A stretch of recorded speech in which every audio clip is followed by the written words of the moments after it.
Power on. Bluetooth pairing.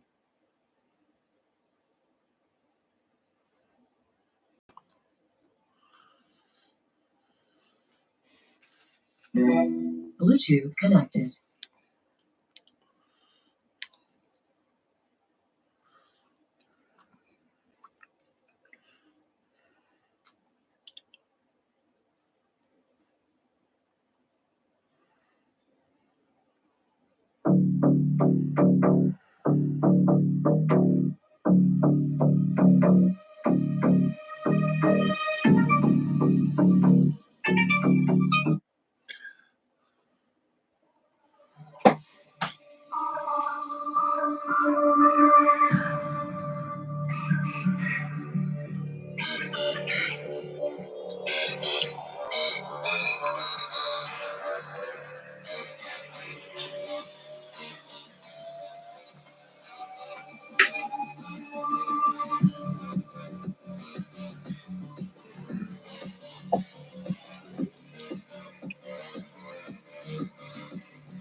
Alan Dallyway, no, I cannot. I will not. But thanks for asking. This is my artwork to my comic, and I'm not writing random names on it, but, you know.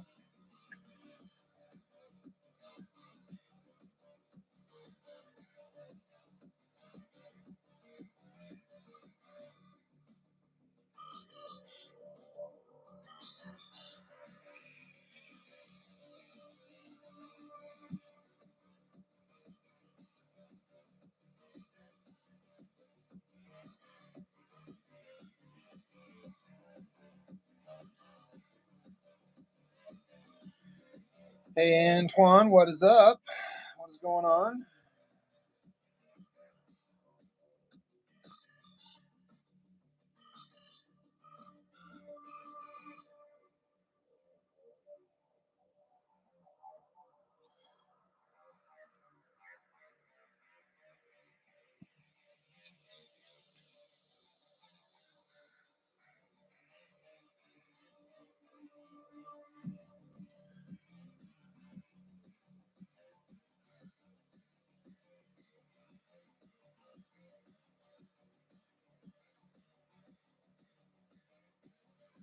Well, Alan, I can't say that I'll never get replaced by AI. I can't promise that, but I can promise I'll never use AI.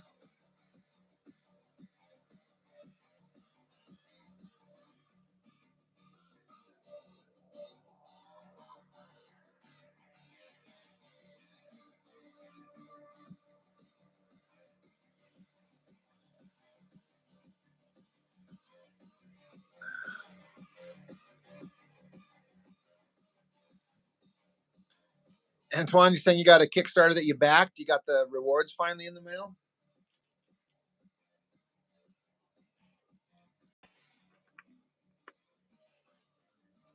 I got a couple myself from the last week or two.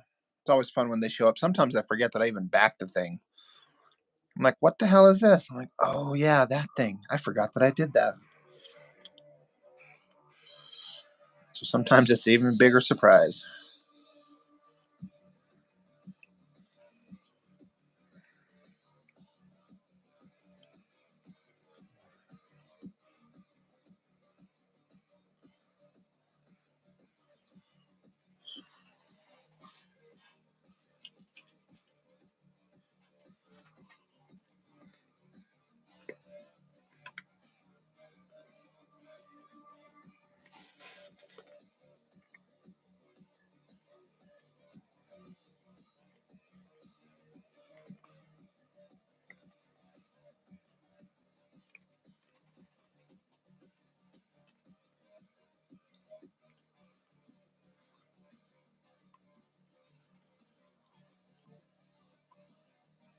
You ordered it a couple years back?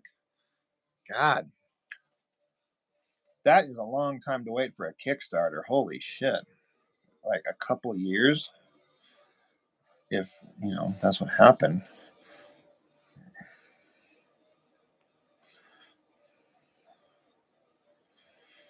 I'm not interested in, generally speaking, about supporting any Kickstarter that would take years to fulfill.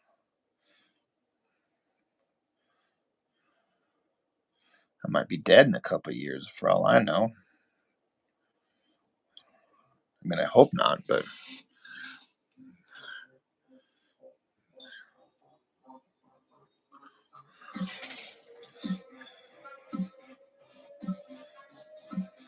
I've been fortunate so far that any of the crowdfunders that I've supported haven't been really a disappointment. Some are a little bit more interesting than others, but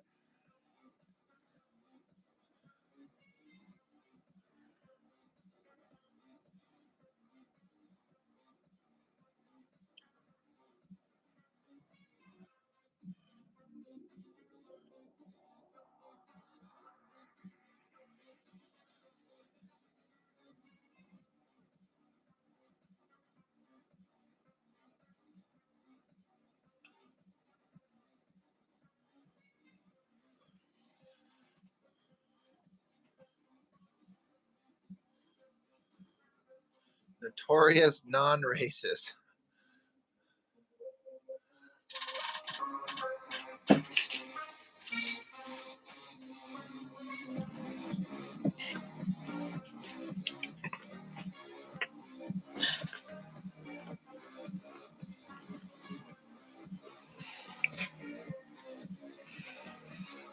So, Notorious.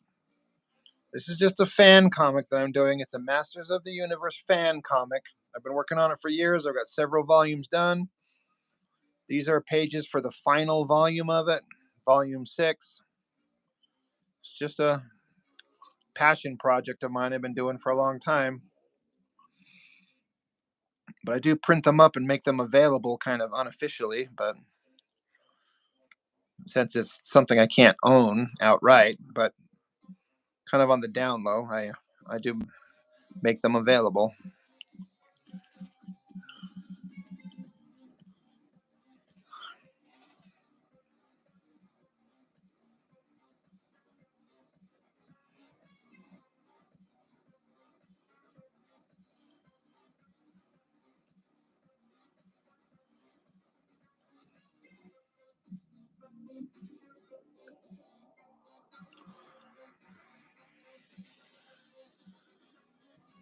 Yeah, I grew up with it in the 80s. Um, it was one of my favorite cartoons, and I just ended up getting a story in my head that I wanted to do, and I decided to I'm going to make it happen rather than let it sit in my head forever. So a couple years later, here I am still working on it. I'm getting close to the end, though.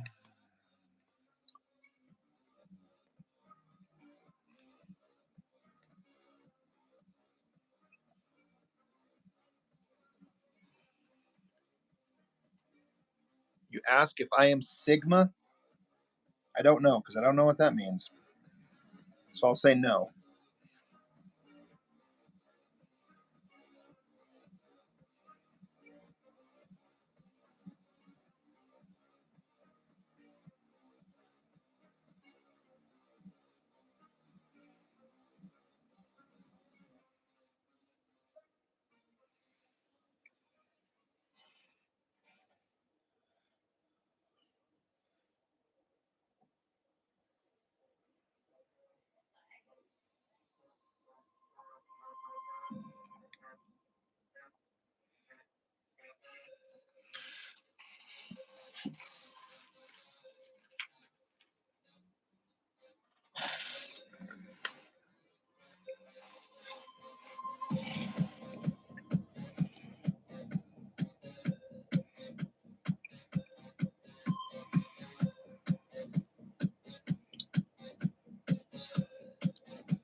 I guess by that definition of Sigma, which I've never heard of, but I hear what you're saying. I guess. I mean, I am just doing my own thing. You know, no one wants to pay me to make comics really, so I'll just make my own and do the kind of stuff that I want to do. And I'm having fun. I'm having the time of my life doing it.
nice gentleman's super hydration body wash. Vanilla and shea. 24/7 moisturization with vitamin B3. Are you using all the Old Spice?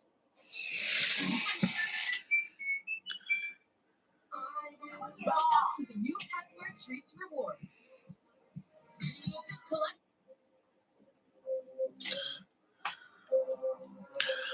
What's not to get, Hanny Love?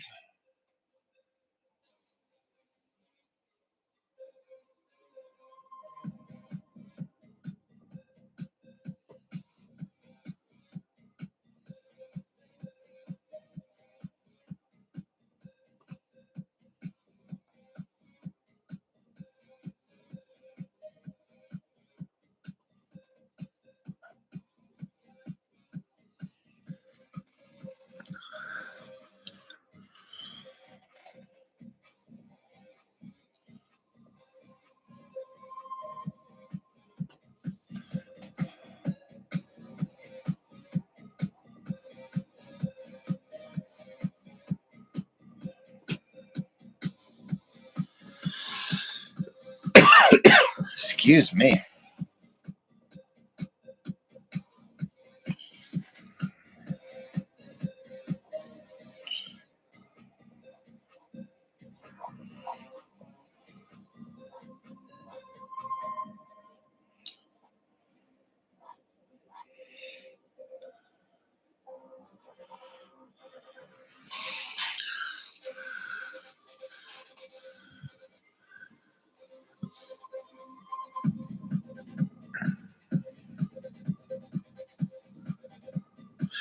I get that, Antoine. I kind of wonder the same thing on my channel. You know, I've always been kind of worried about somebody asking me to look at something of theirs, and I actually really don't like it. Then what do you do? So I try to find the positives in it, but it's tricky. What's up? Someone saying, I know it's super late, but it's good to have you at least stop in and say hi.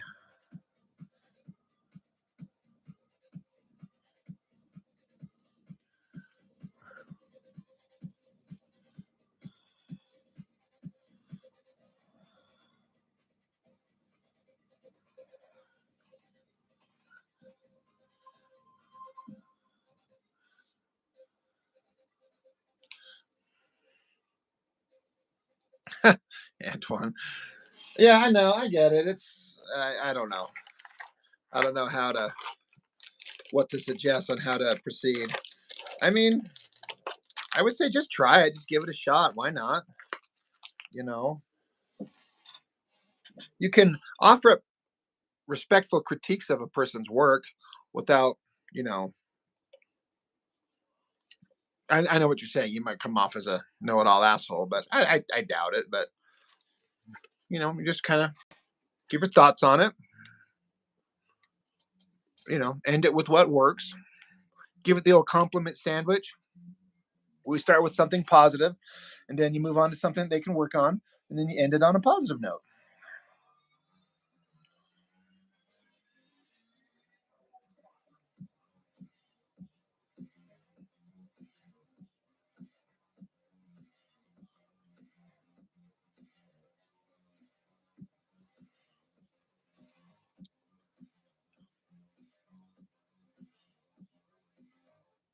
Yeah. See. Yeah. That's what Gaten's saying. Yeah. Or what someone saying is saying. Like if you're saying, I don't know if this works for me, but maybe it does for someone else. But this is where I was kind of lost. But this works or that works or you know.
Yeah, we all make mistakes in our works. I think we'd all agree.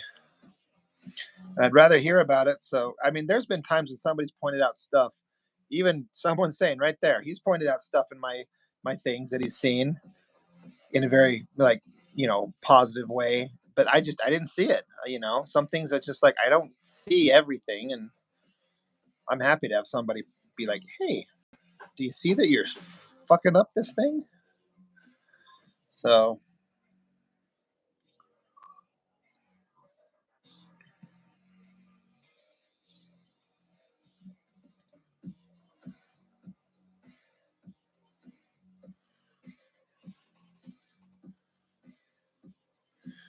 someone saying, "I thought your Terminator looked awesome." I can see what you're saying about how you were like, "This is way too complicated for like a quick drawing," but what you were doing looked really good.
Yeah, I agree with you. Someone saying it's especially easy to miss things when doing page work because you get focused on one panel. And yeah,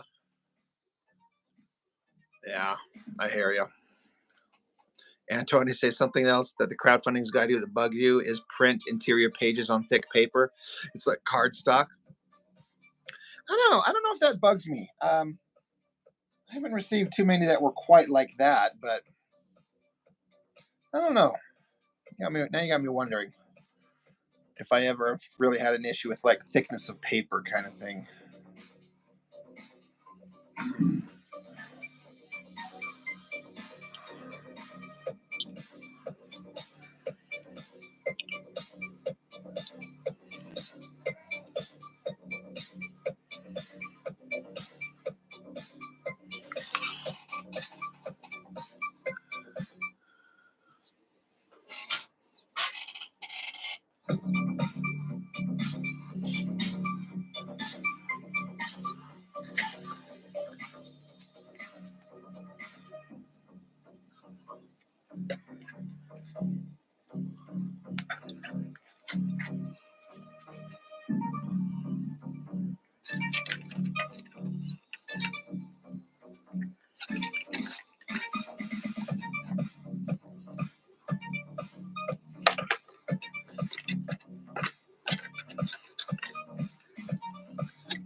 So thick you can't flip the pages. That would be obnoxious.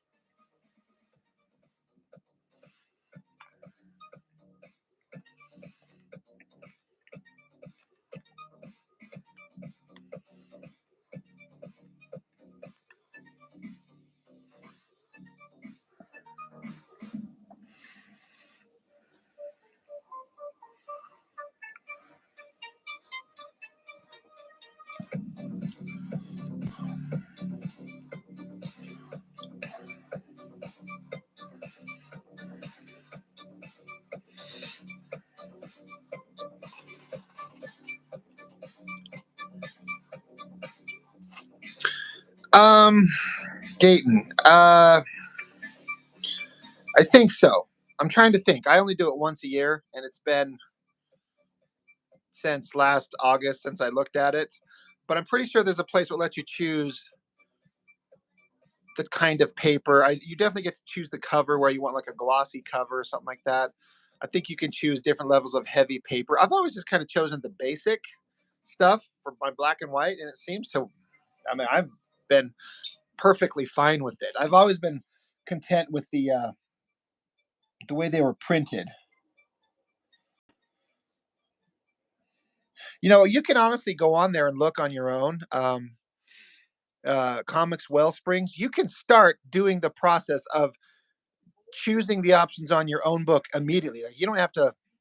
You could just go through and be like, I want a book. It's 24 pages, color cover, glossy service, and then you could go through and choose all the options and see what it is. So yeah, if you want to see, just go on the site and just start picking options. Unless they've changed it around in the last year.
Let's see.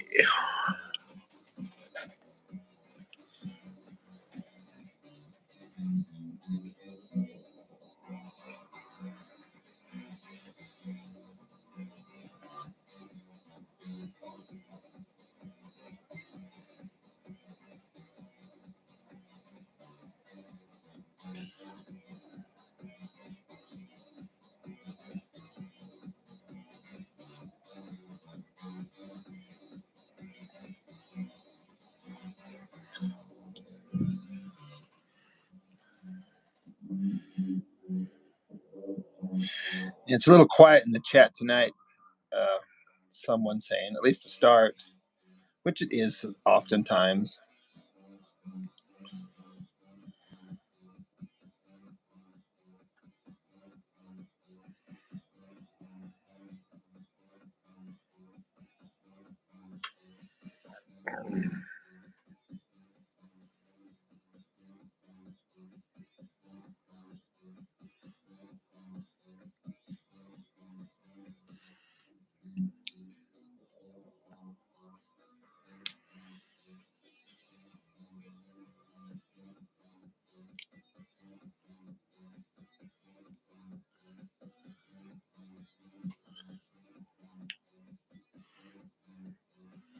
You like the paper quality of heavy metal?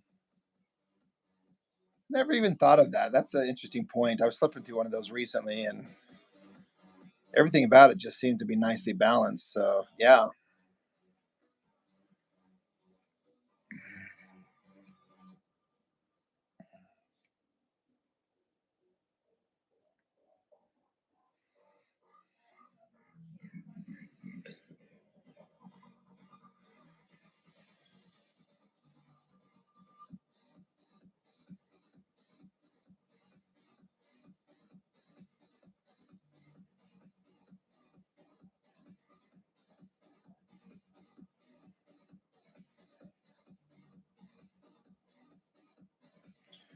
Antoine, I don't know if you've seen those Death of Power comics.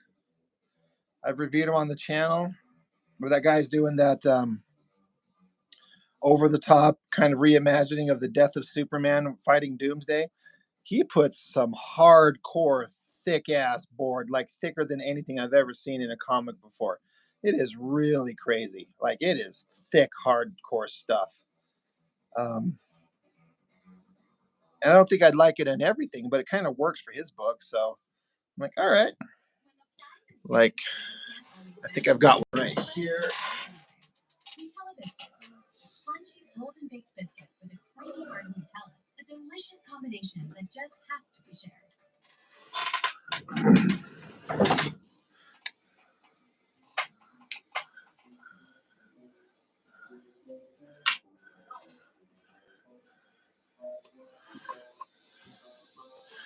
But yeah, these pages in this book, I mean, it is a thick, like a thick cardstock. It is not anything like a paper in a regular comic. But for this guy's stuff, I mean, I like it because they're only like, I don't know, they're not super thick, like huge books. Anyway,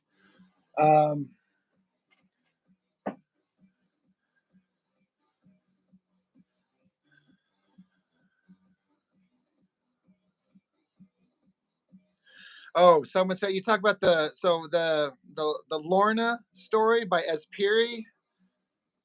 You think the girl was a robot? Was it you that was telling me that? Because there was discussion, maybe it was you in the comments, that if the girl's an android, then maybe the physical assault stuff wasn't quite as gross as it reads in the book.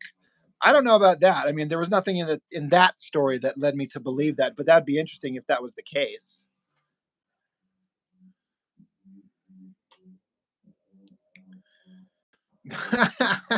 At least it lays flat. The book I'm looking at is perfect bound, and it's like a virgin, um, and like a virgin on her wedding night. Can't spread it open. Oh my lord, that is hilarious. I'm gonna remember that. Yeah, someone said, okay, I did remember. Sorry if I get so many comments anymore. I used to like respond to every one, but I get 100 a week, and it's like I can't keep up. It's become kind of a chore. But yeah, I did see that. That was an interesting kind of possibility.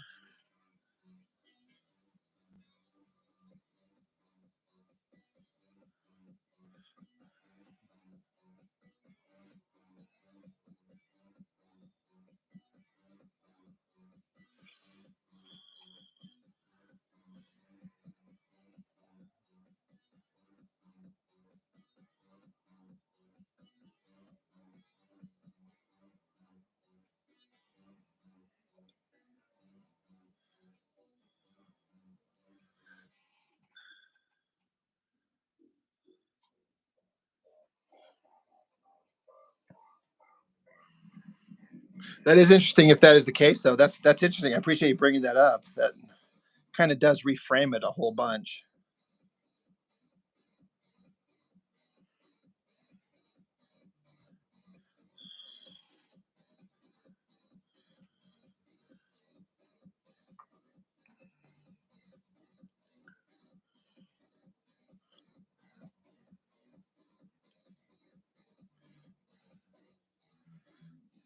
I don't know if I was mentioning it if you were around last time. Someone saying, kind of getting excited because the possibility of me getting a scanner to keep here in my room, like my art room here, like has suddenly presented itself.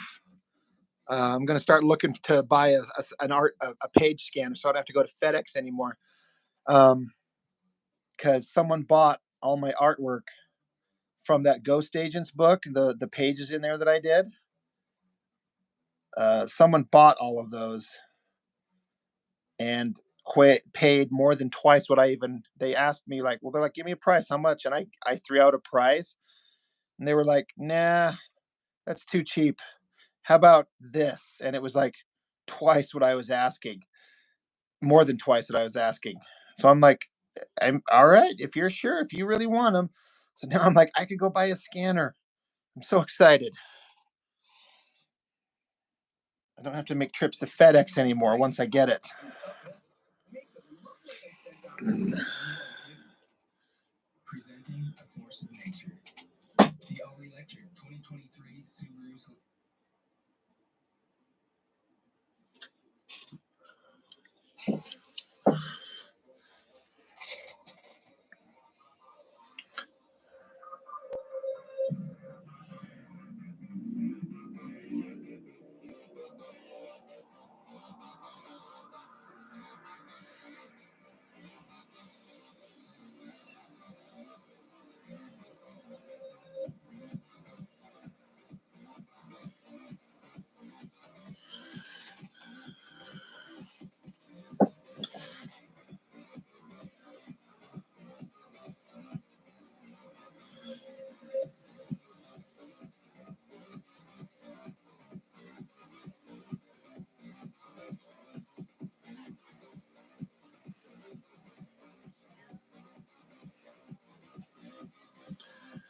I do need to get out there and ask around about what would be a good scanner. I don't necessarily need or want a printer with it, just a scanner. So I'm definitely going to be out there looking for suggestions as to, and I'm not necessarily looking to cheap out. I'm not looking for the most inexpensive one, but not necessarily the best that's ever been made necessarily.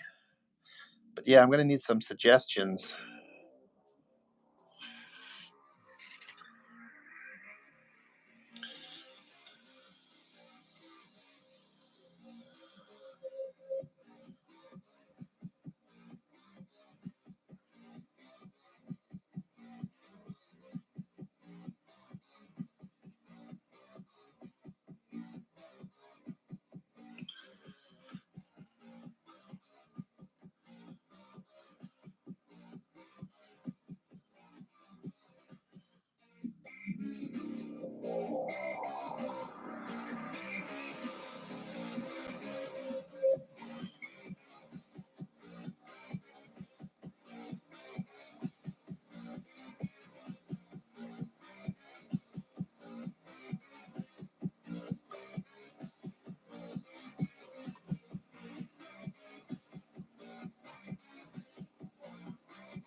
That's a good question. Someone's saying. I don't know. That's something I'm certainly going to have to be on the lookout for. Do they even make a scanner alone? I mean, if not, then I guess I'll be getting a scanner or a printer one.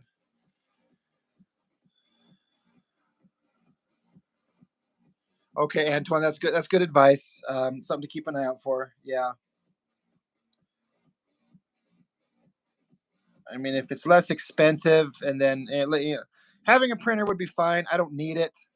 I don't necessarily want it, but I'd make use of it here and there if I just had to have it anyway. So good to know.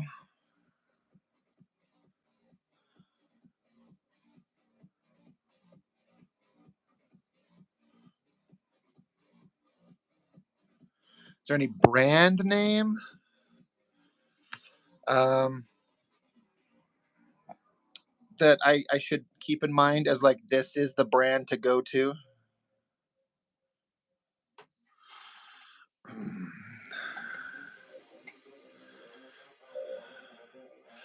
Well, hey, Mark, and my Australian buddy.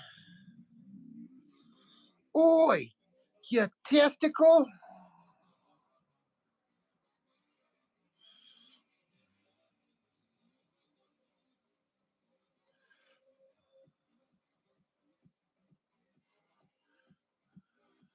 Yeah, if anybody has a brand name, I hear that Epson. I think I hear that often. Is that like a one I should consider?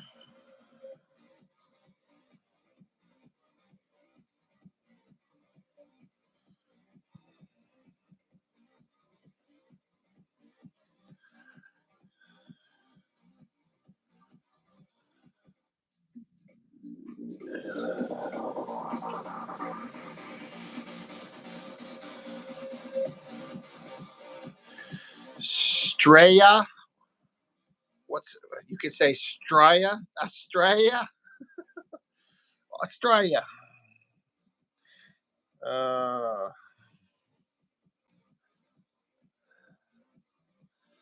did you interrupt me? I was right in the middle of giving an heartwarming soliloquy about my feelings for Tugger.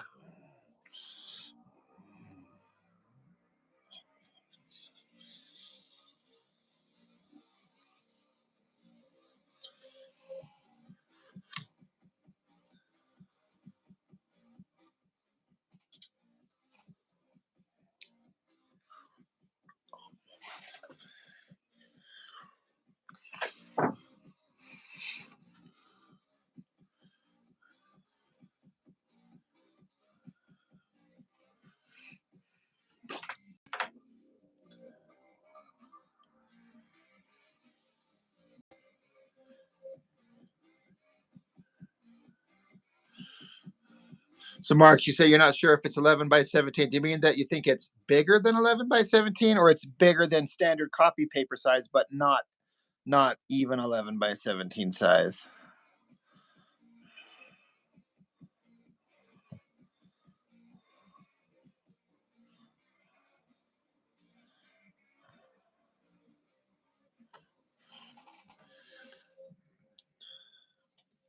Perspective grid for the sort. I did. I had to have it going off in the distance, and I can't Rob Liefeld everything. Like, I'll just fake it. No one will notice.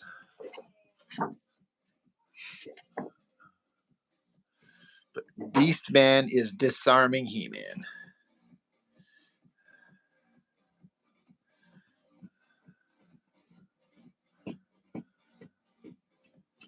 Cheating with knowledge. Hey,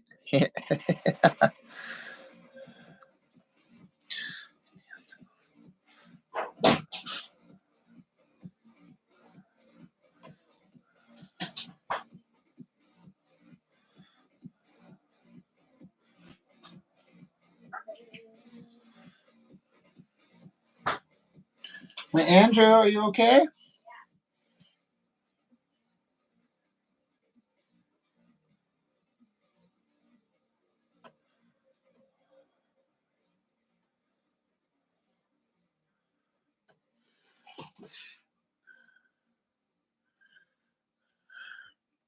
Yeah, money flow.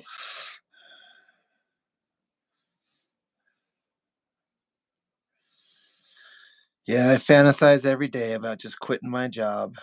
It's like, oh, wait, I need money, though. So off we go.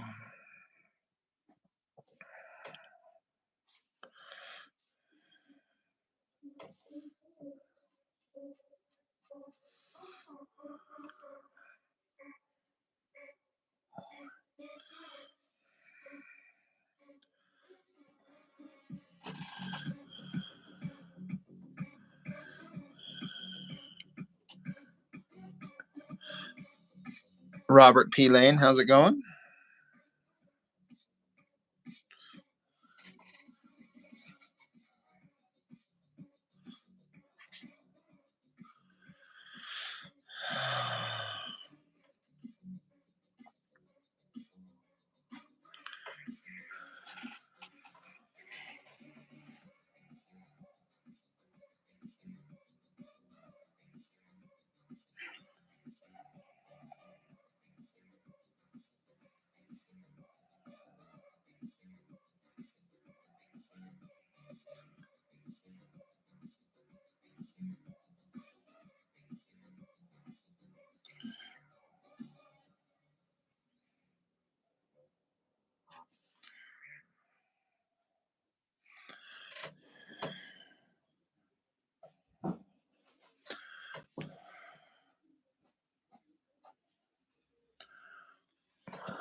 You just bought a piano. Mark, you're a Renaissance man, dude. You're like an enigma.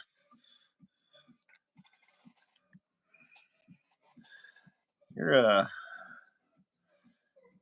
talented, creative sumbitch.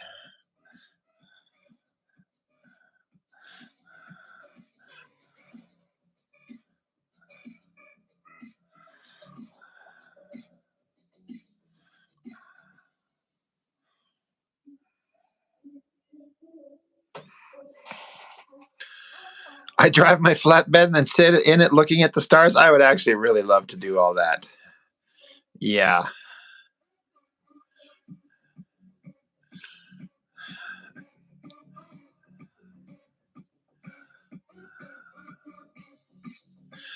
Yeah, Antoine, if there's one thing I hate is scanning an image in two parts and trying to join it up. It's just extra steps. That's why I'm 100% going to find a full size scanner. I have no interest in all that extra step.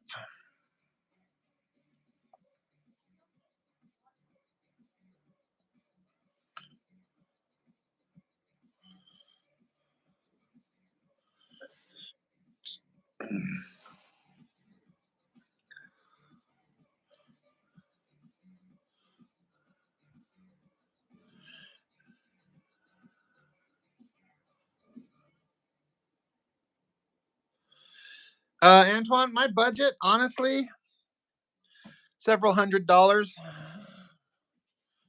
I could go 400 or 500, even more, if I really needed to.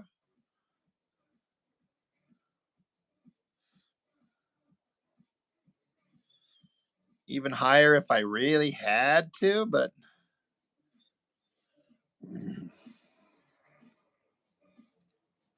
I could basically use all the money I got from the sale of my artwork for that Ghost Agents book. So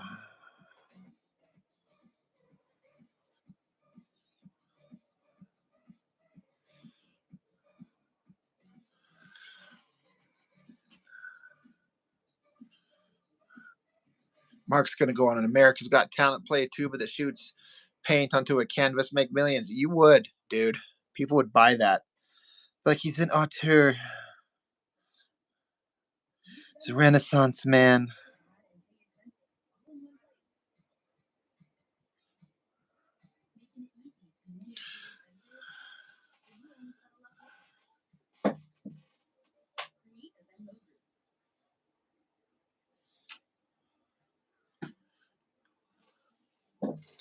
Well, I'm always willing to sell my stuff if you're talking to me. I wasn't expecting this person to hit me up and ask for the artwork and then offer what they did. So I was like, oh, all right, let's do that.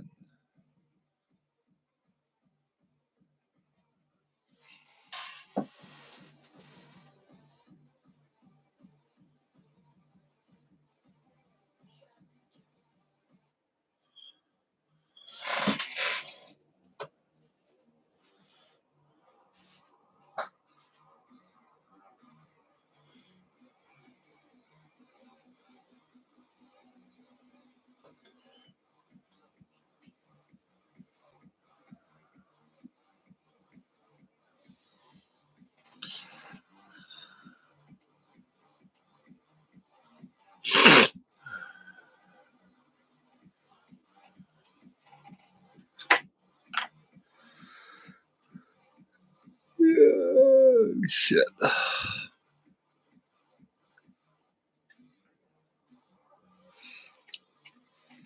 Nathan, no, I don't have anything like planned, so I'm open.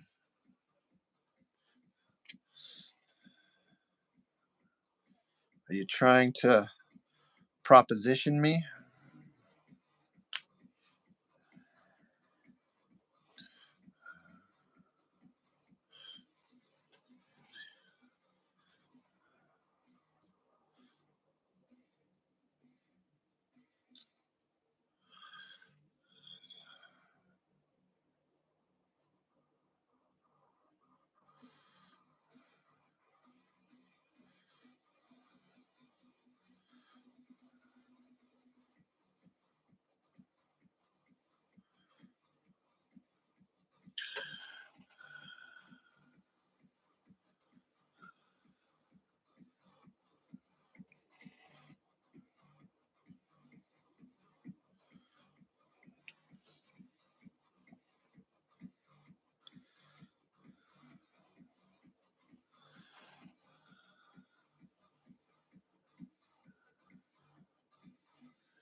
Nathan, did you want to join up?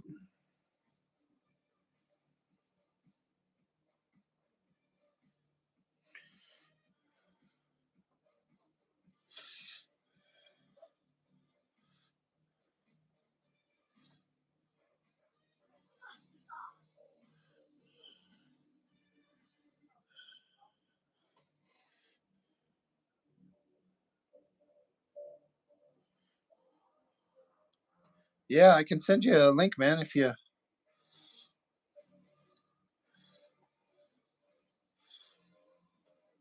want to join up like usual.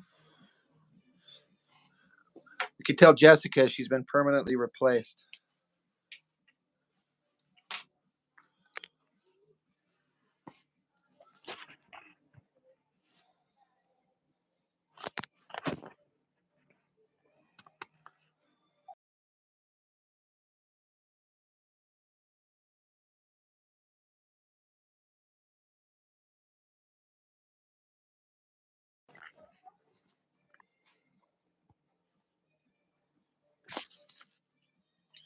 I know you say you'd never replace her, but we should tell her. It's like, Jessica, while you were gone on vacation, we all got together and decided that we had a better idea for the channel and it doesn't involve you anymore.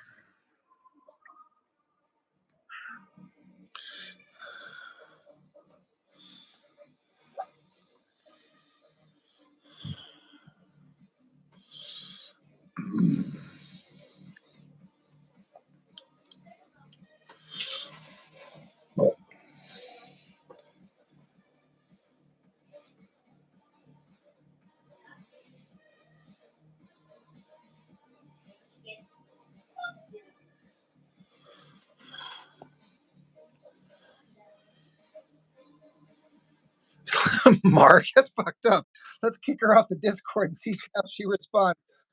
Oh, he's here. Hey, Okay, man. can you hear me? Yeah, I Can can you hear me? hear you. Oh yeah, let's go. Hey chat, it's your favorite Australian. So it's the only Australian. Yeah, I mean, so that's the you are win. the only one I know. Hey, I'll take it, all right? I'll take the win. Oh yeah, welcome. I was gonna say welcome back, but I've joined your stream, so I think you should say welcome back. Thanks for having me back. Well, There yeah, no, welcome back. I appreciate it. Thank you. Yeah. I'm hopefully some people recognise it. I'm drawing Storm today was my plan. So hopefully people can tell it's Storm. I guess. I think because the thing's not black yet. Can you see the feed when you draw, Rob? Or no? What do you I mean, use? I can see your sketch pad. It's smallish on the screen, but Yeah. I bought like a lamp. I've slightly upgraded. I bought I could probably bring this down. I've been trying to mod this. I got a lamp, so it should be better. stay with it. I'll go closer. Not really just for you, just, I thought I'd upgrade when I can, So a little bit better. Yeah, that seems a bit better. Yeah. Yeah, no, I was just sketching. But I was kind of waiting around earlier, and I was like, oh, yeah, I didn't realize how much later it was because of the time difference. And I was like, oh, yeah, it's probably going to be a while. Yeah. I had a family function tonight, so I was a little later getting started. Make it look African, not Evo. I feel like this guy. Are you Australian? Like, how do you know that word? Antoine.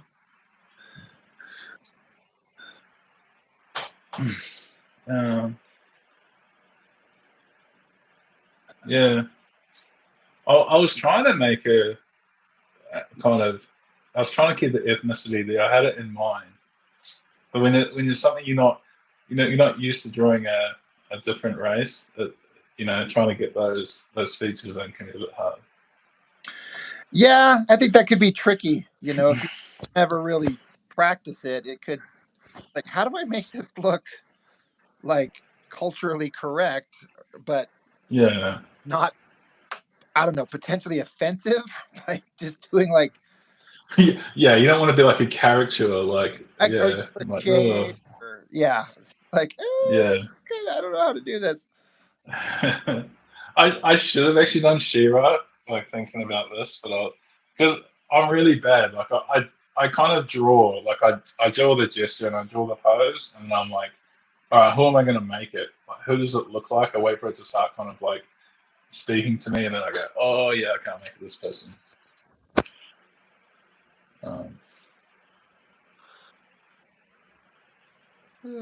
Or we'll do what I used to do, was just make everyone Emma Frost. Because I was like, I loved Emma Frost so much. I was like, okay, but it would be the worst version of her ever. What size of paper are you drawing on? Me? Yeah. This is just bad sketch paper. It's just like A4. You guys, I don't know if you guys use that system in America. I've Because you heard guys it. are. Yeah. Oh yeah, America. Okay, we're going inches over here. Oh, is that Canadian? It's I don't know, 11 and a half by 8. So it's like A4. So it's like normal printer paper size because it's just Right. sketchbook size. So it's not good paper. I do have nice paper when the truth is I actually do have really nice paper, but I've got so used to the what do you call it, like the texture in this, and I really like it for penciling because it has that little bit of texture, a little bit of grip, and I like it. And I like drawing on the pad that I keep doing it instead of being like using really nice paper.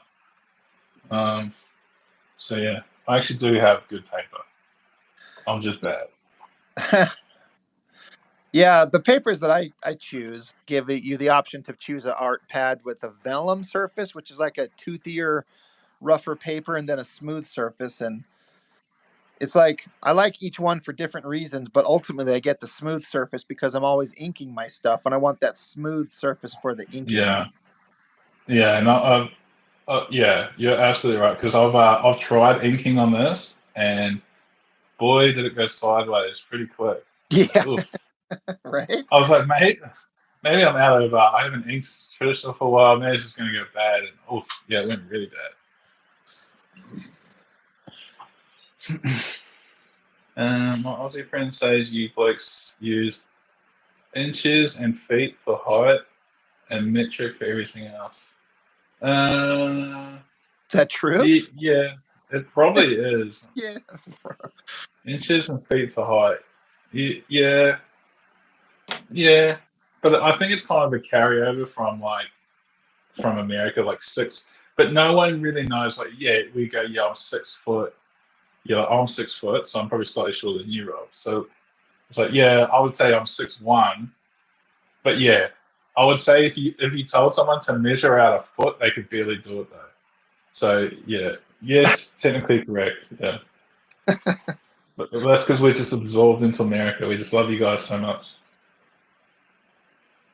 There's so much of us to love, Yeah, no, that's right. I guess.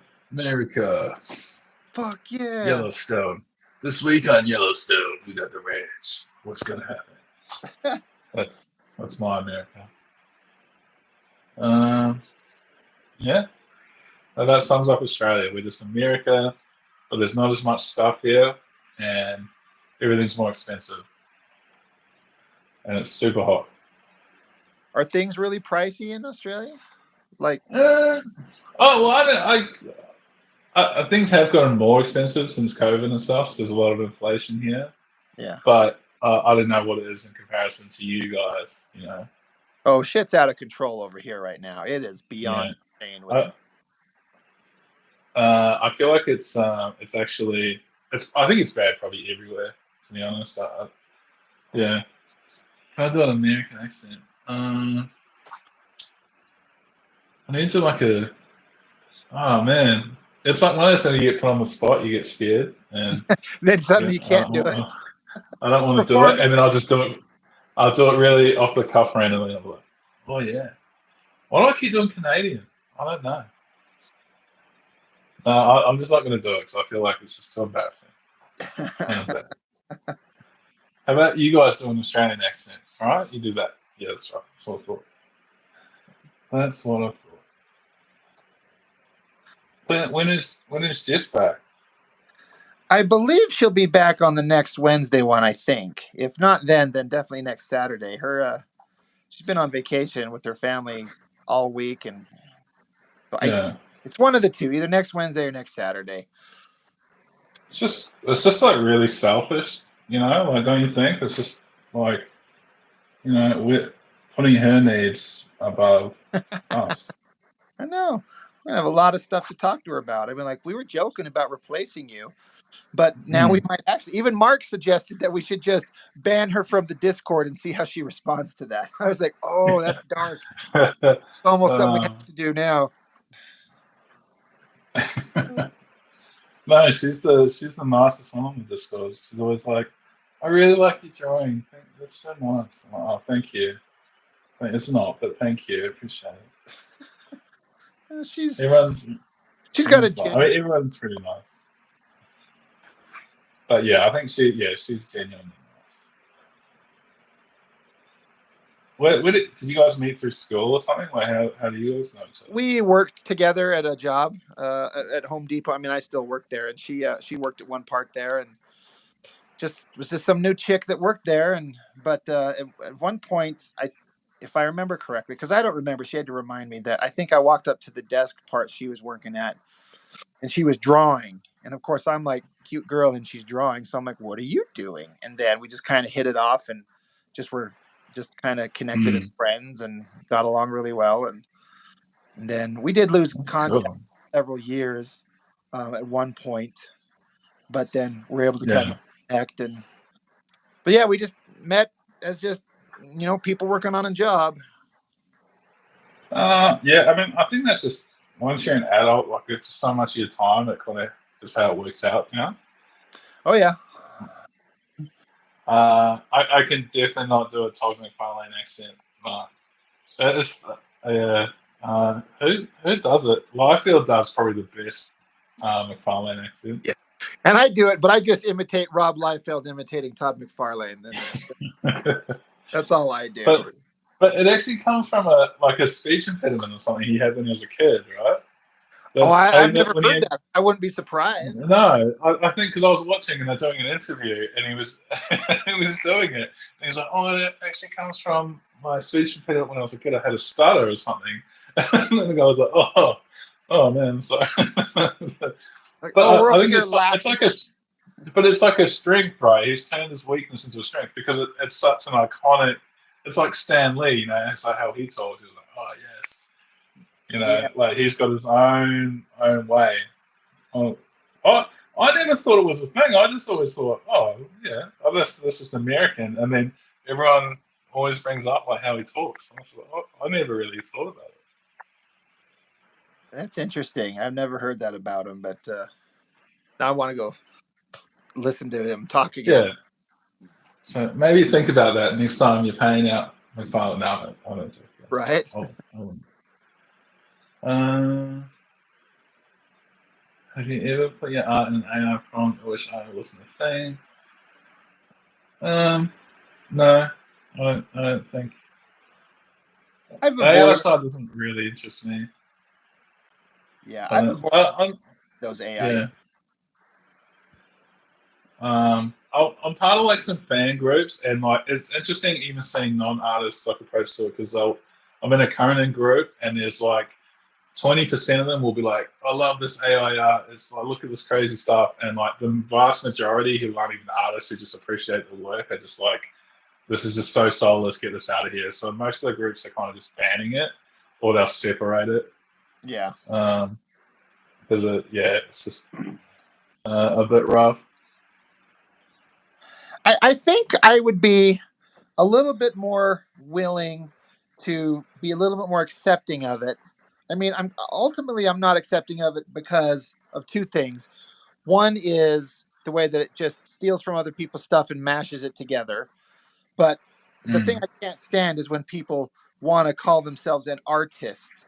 Now, if they just referred to themselves as an AI generator, and just admit, like, I can't draw, I can't do anything, but I type things in to see what kind of weird results come up. I'd be like, all right, as long as you're not trying to tell us that you're an artist, I guess I would be a little more accepting of that, but it's still not winning me over. Yeah. They enjoy that fate. But I think I've seen a lot of it, and then I just see it, and I'm like, this is it's like a waste of time arguing with these people. And I mean, I've personally never done it, but you just see how they're talking. They you can tell they enjoy it too because they just don't care. And then that's the difference. I think is like an artist will care so much about the art because they know how much time was put into it, or like seeing a person's influences come through, and then an AI artist probably just want to use that. They see it as like another tool. Like, yeah, I just want to snake that out. Get stuff. Yeah. I mean, I've had some ideas. I mean, not knowing exactly how to do it, but I'm like, I can't think of any off the top of my head. But I remember having a couple ideas. Like, what would it be like to mash this thing and this thing together? I'm like, well, I could type it into an AI thing and see what weird shit would come out. Like, I've seen these things that are generated where it's like, what if Star Wars was made in the 1950s or something like that? So it's got like this 50s sci-fi aesthetic. And I'm like, that looks kind of interesting. It looks kind of cool, but I'm like, I can't. I definitely get it. Yeah, there's some applications where I'm like, it's cool. Like, yeah, some retro stuff, like the '80s fantasy vibe stuff. We're seeing that, and I'm like, I like this because it's not trying to be art. It's trying to capture a moment in cinematography which you don't see now. And it's like, stuff like that is kind of cool because the way it's lit, the soft camera lenses, I was like, man, there's some really cool stuff that would just cost so much money to do, but they can actually do that. But it's not doing art. They're not trying to be like, oh, this is art. I'm trying to sell this. So I think there's definitely some concept applications for it. Yeah, agreed.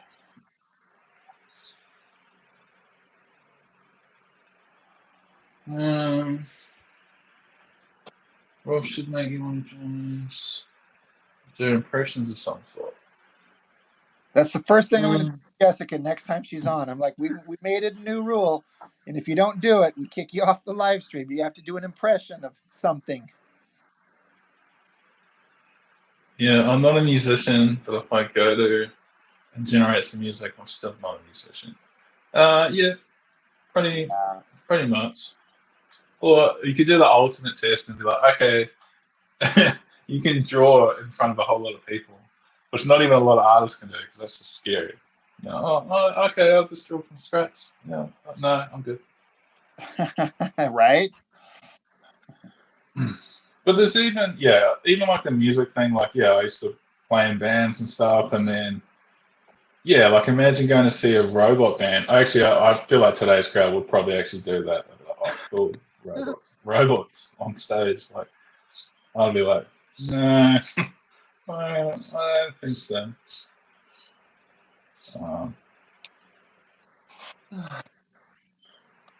But that's the thing. Like everyone is so like different, and they had different amounts, I think, invested in like their art or what they like. So I think a lot of non-artists probably just they won't really care so much. Yeah.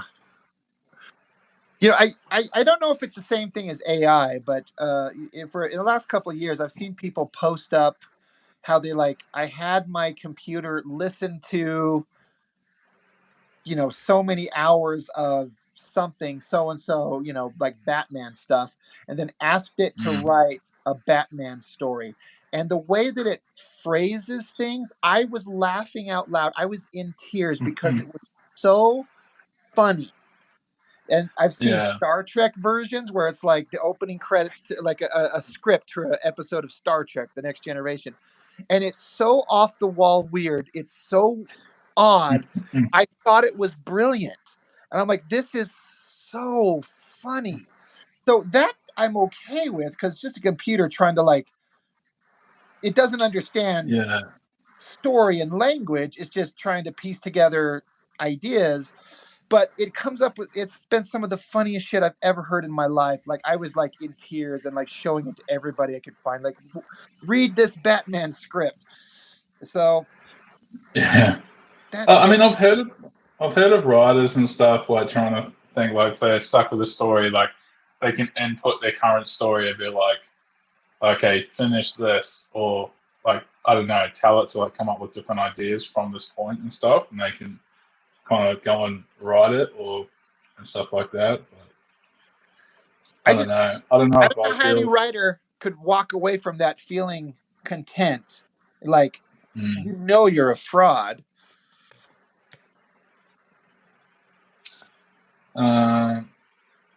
Well, it depends how you rationalize it. Like you can use logic, you can just keep warping it into, oh, maybe it's the right thing to do because I'm under pressure, and it's just another tool, right? Yes, it's creative, right? Yeah. So I don't know. I listened to what you said last week as well because you were talking about because I'm a huge Star Trek fan as well, so I'm glad you like Star Trek. But Nice. you said the new Picard season was good. Season 3. So yeah, I skipped season 2. So I watched season 1. And I was like, yeah, that's all right. I've skipped season 2. I've gone straight to 3. And it's been pretty awesome so far. I think How I'm like far into it are you? 4 episodes in. So I think, yeah. I can't really say much about spoilers, but they just escaped a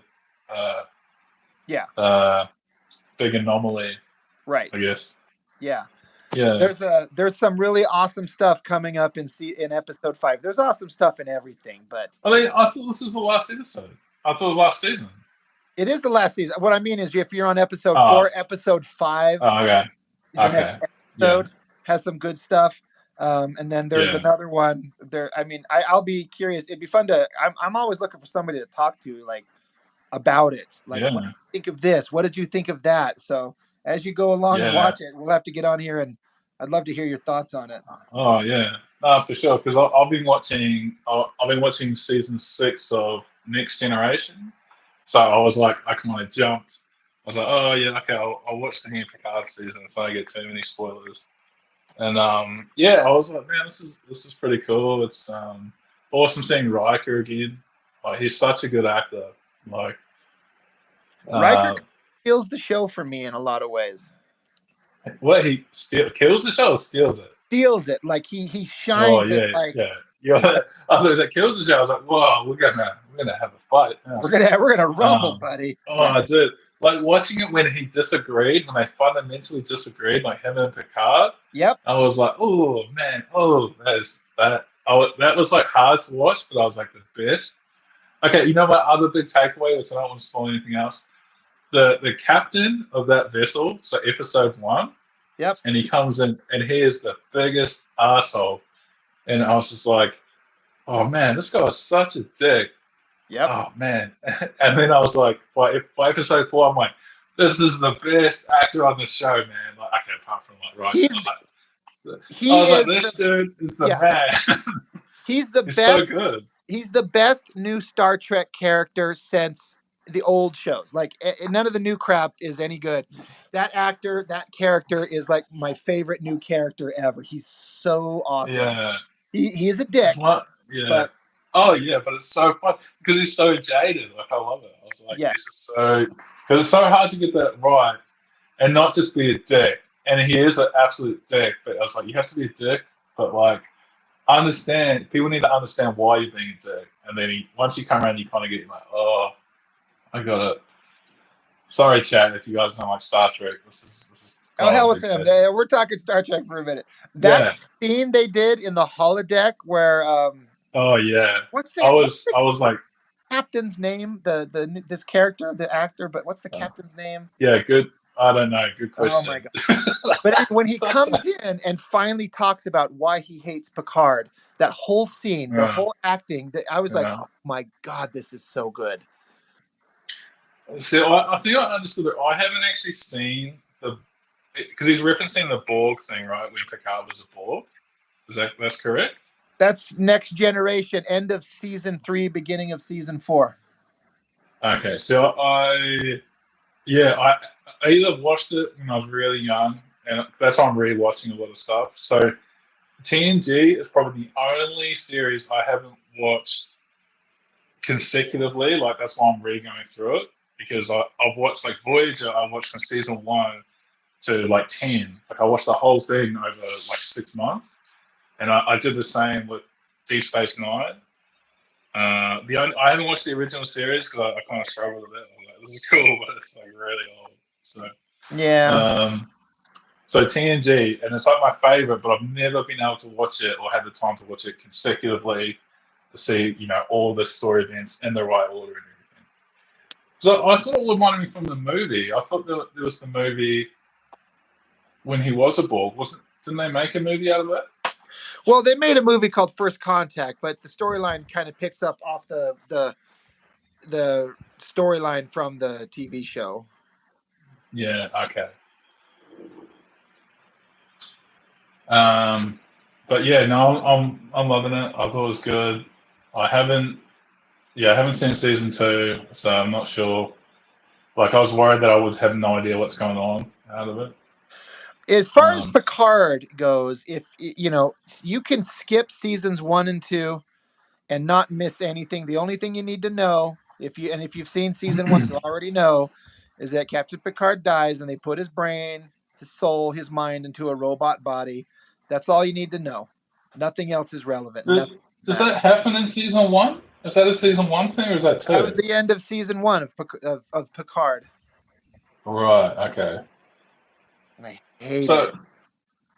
I can't even remember that. I must have watched it so long ago. Unless I didn't watch the end, I watched most of it and then stopped. Yeah, it was really stupid.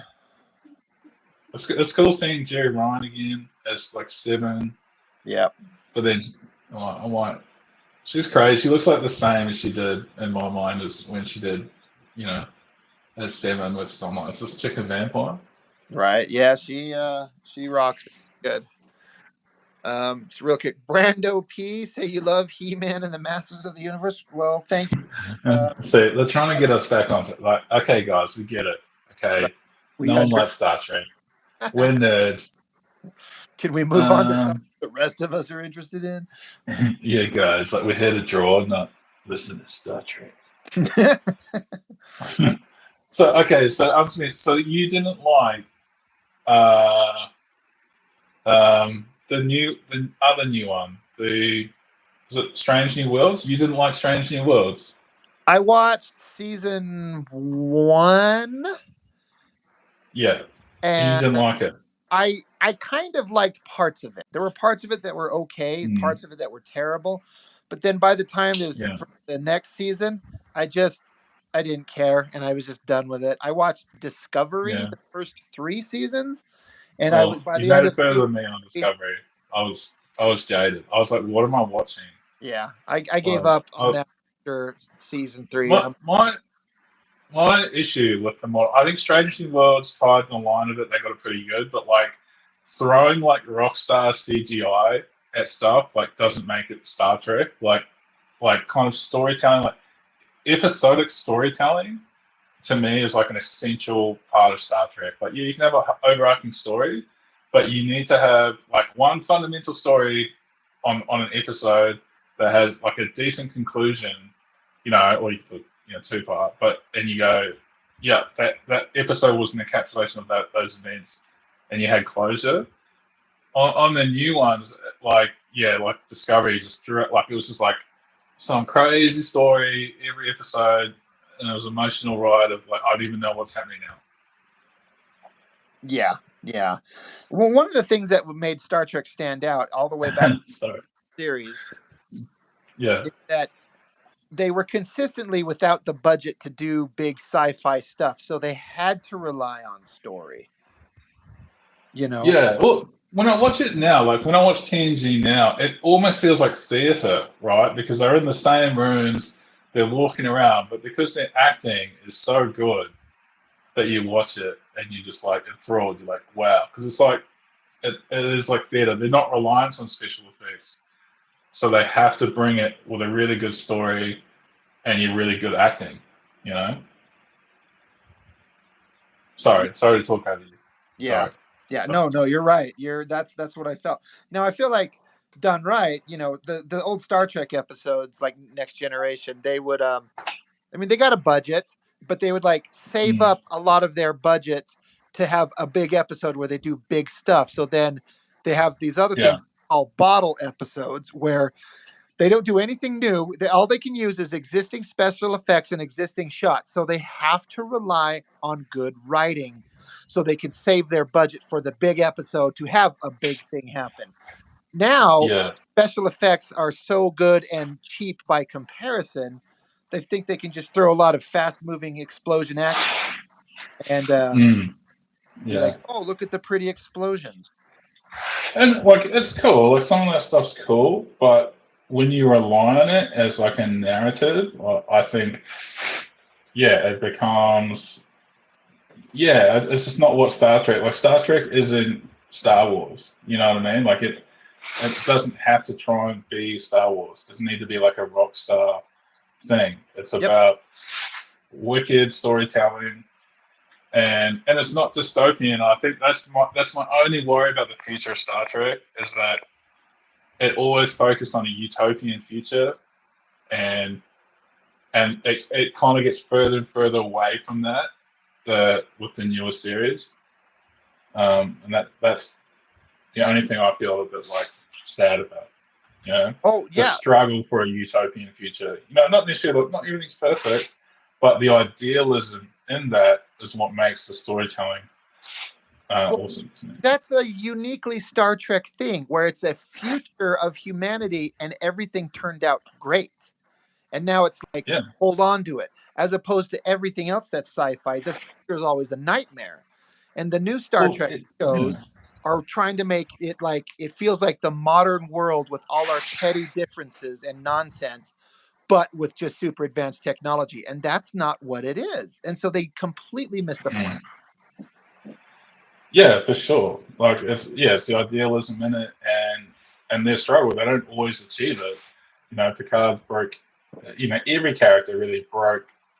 Rules at some point because they were like, I want to do what I perceive as the right thing, and that it's moral dilemmas. That's always been a good kind of story. Yep. Thank goodness we got off Star Trek again, guys. So good. Star Trek was never about special effects. Yeah, definitely right, Antoine. Yep. Cameraman would wobble the lens every time stage. Yeah, I kind of love that. I love it. It's like they must have a countdown going. Go 3, 2, 1. They go, everyone just jumble around. Yeah, do it. Yeah. Right. Yeah. I do like it how everyone kind of gets their episode as well. Like all the main crew will just have, their little episode where you kind of see their own little story, and you kind of get to know them a little bit better, over the season. Yep. It's it was such a simple, awesome formula, and all the new stuff misses it and its point by such a wide margin, with the exception of Picard season 3. The guy who was in charge, he's a old school fan. He knew exactly what he was doing, and he made it like the most beautiful, Yeah. wonderful love letter to those characters and the show Mm. and the fans. Like we got to Well, see the crew one yeah. last time on a fun adventure. The funniest thing that I just can't get past every episode is like, I'm like, dude, is there no lights on these ships anymore? Is everyone just like, oh, we operated perpetual darkness? Yeah. Like, are they just like, okay, we know everyone's old, we're gonna dim the lights, no one's gonna notice, all right? Yeah, Good that's really times. lame. Like the new bridge sets are so dark. It's like turn the lights on. Yeah, I honestly think it's like a choice. They're trying to like kind of get the eye away from like some of those wrinkles and stuff, and maybe just not they're not lit up like they were. I don't know, maybe not, but I feel like that's probably the reason behind it.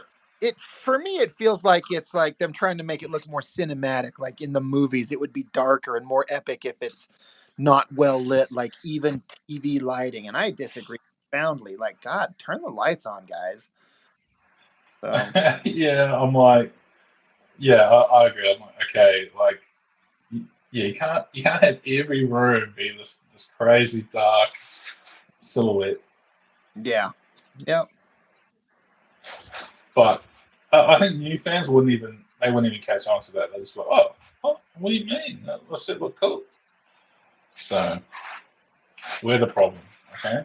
It's Like us. this is another thing I have a problem with, and this is gonna sound potentially horrible-ish. But in Discovery, they've got this character who I watched the first 3 seasons. I think they're coming up on season 5. And I didn't mind it at first, but they've got this character who's like one of the main girls. Her name's Tilly, and she's a big girl. She's a big overweight girl. So, But is this the ginger chick? Yeah, yes. And it's like yeah, she's gotten fatter as the show has gone on. Now, in the first season or two, she was kind of thick, but she was like and she was cute, you know what I mean? But I'm like, these people come in a world where like this type of body wouldn't exist. And it doesn't fit, but they're just trying to do like body positivity. Fat people are cool too. I mean, this is like a professional, basically military organization, and you can't be this big old hefty, ice cream eating person when you got to get out of your ship and go running and save people. I don't. And I'm not trying to be disrespectful to the actress, but she's just gotten bigger as the show's going on. I'm like, oh, this is Well, just. I just haven't seen it.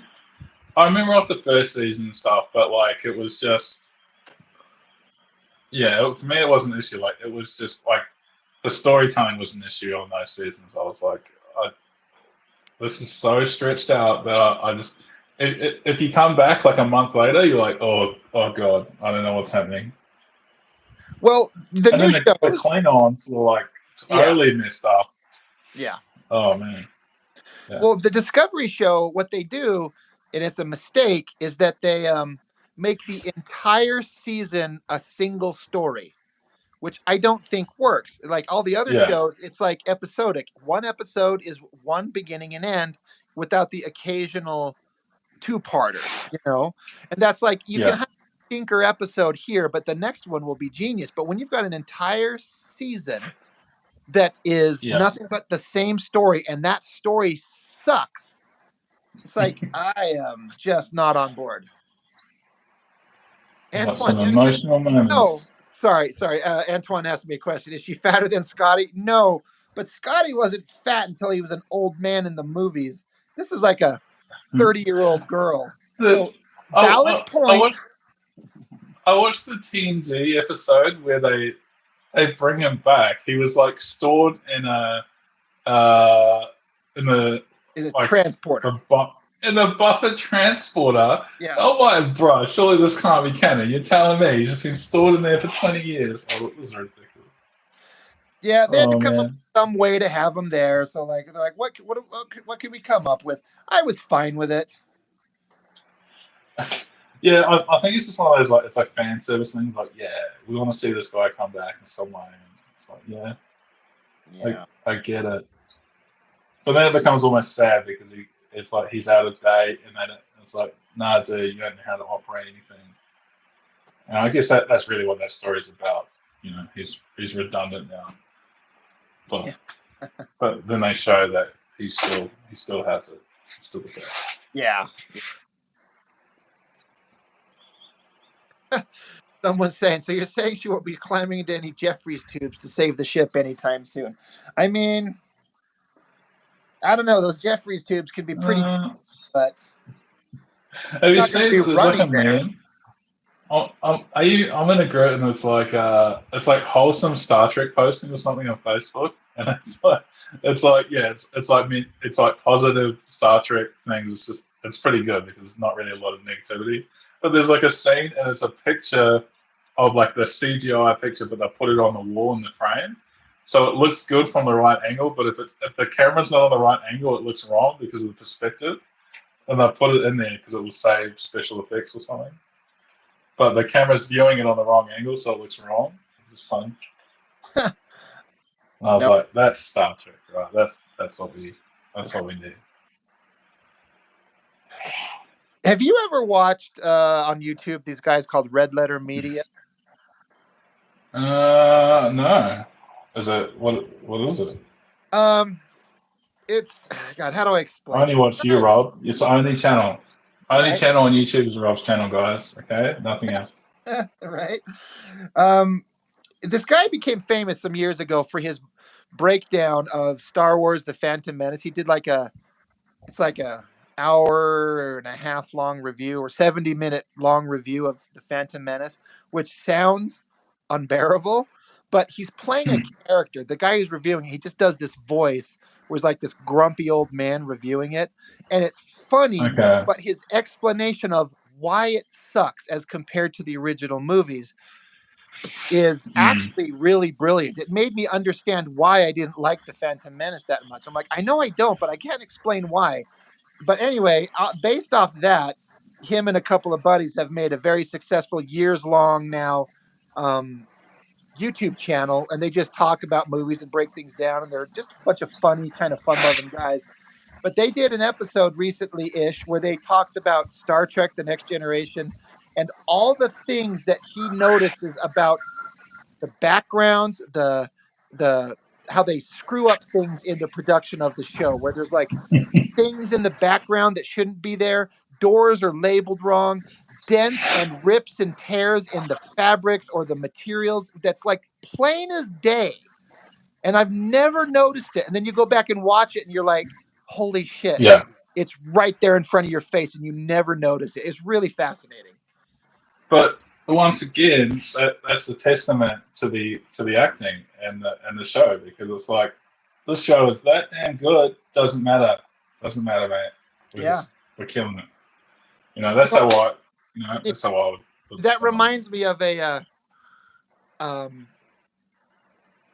It reminds me of another thing recently. I was. Have you seen the James Cameron movie, The Abyss?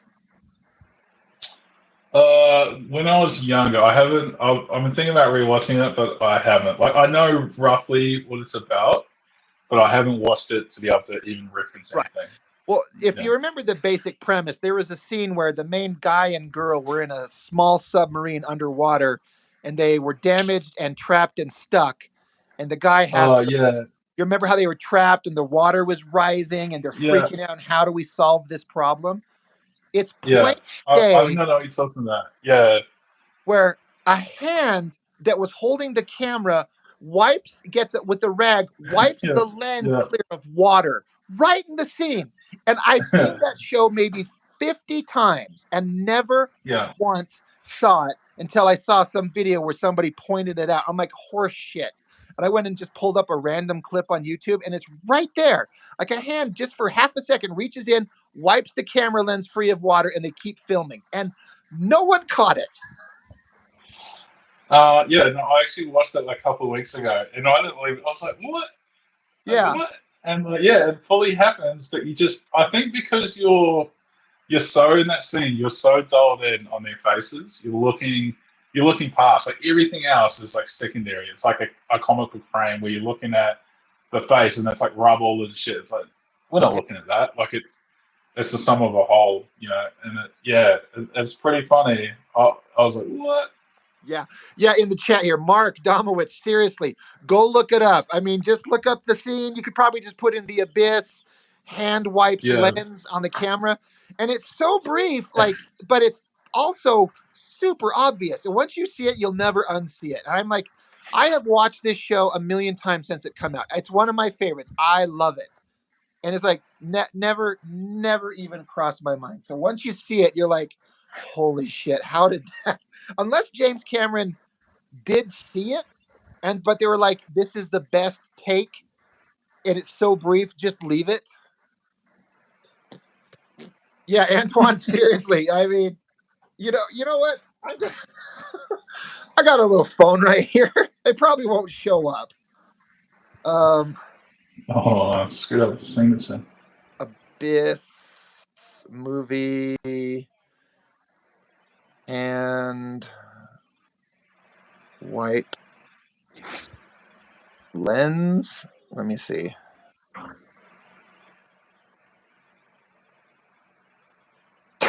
The abyss scene with a glaring distraction. It's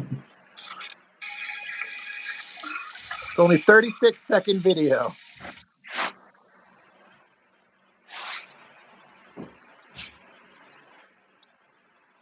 There it was, right there. Did you see it? Let me back Wait, it I up. didn't even Right see here. it. Nah. It cuts right here. Wipe. It's so unbelievable. Wipe. Oh my god. It is Yeah. You know what I think it is? I think you just register it as like it's dangling cables or something from the ceiling. I think that's how maybe. I interpret it. Yeah. It's just like, oh, this stuff, and it's like you're in there with them, you know. It's like, oh, this stuff, I'm trying to move. I think so. That's just how you kind of process it. Yeah. Totally valid possibility.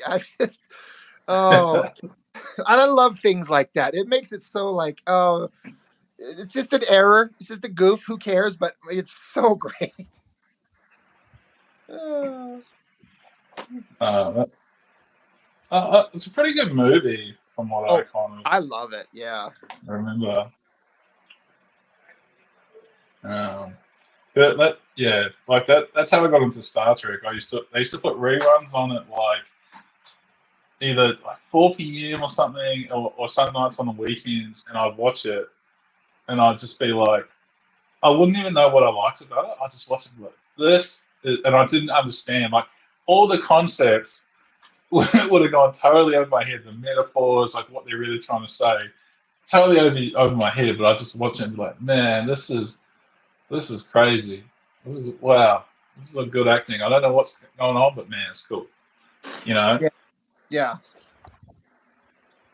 And it's so hard to capture that feeling on a show now. Like, yeah, there's a lot of shows, but it's like, yeah, it's so hard for me to just be able to. You're locked into a show. You don't want to get distracted. You're just watching it, you know, because it's that intense, or the meaning behind it is so good. Yeah. Agreed.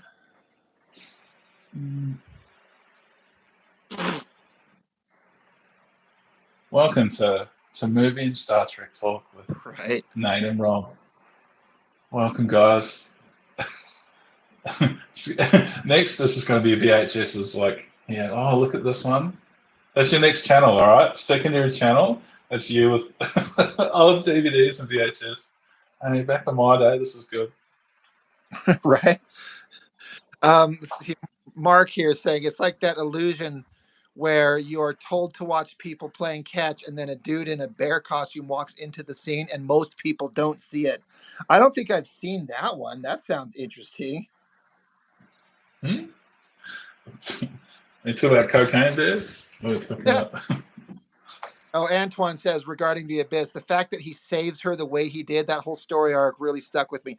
Yeah, that intensity of that scene of the actress where she's terrified and drowning, and then when he gets her back onto the rig, and then Ed Harris like freaking out trying to revive her, like the intensity of it. Mhm. Good Lord, that is some good stuff. Yeah, Zed Harris, he's like the bald guy. Yeah, that's just kind of looked the same for the last 40 years in my mind. Basically. But man, he's a crazy actor. He is just like he has like such like an intensity to any role he does. Um, in my opinion, okay, obviously no one can fully agree, but Yeah. every time I watch him, I'm like, this guy, it's good. I wish James Cameron would just go back to making good action movies again and get out of Avatar. Yeah, yeah. Give Avatar to someone else. I think he's pretty on. I feel like I watched some interviews and he comes across pretty pretentious on some things now, and Yeah.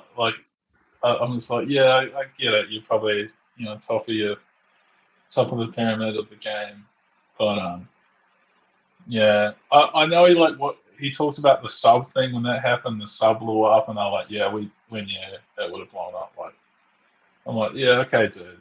You didn't say this, while it was happening though. But okay, interesting. You're coming out after it happened, but sure. Yeah.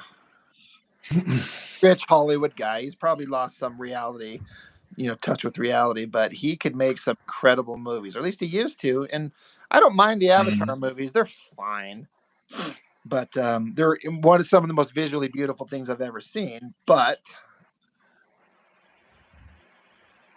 he's such a. Oh, I was thinking of who did Terminator 2? Was that him? yeah, he did 1 and 2, and that's all the Terminators he's done. Yeah. So have you seen it? Have you seen his artwork? Oh, he can draw. Yeah. Yeah, I was watching some video. He's got an exhibition of he did paintings and stuff. So while he's trying to become an actor and he's trying to get movies off the ground, he would paint them.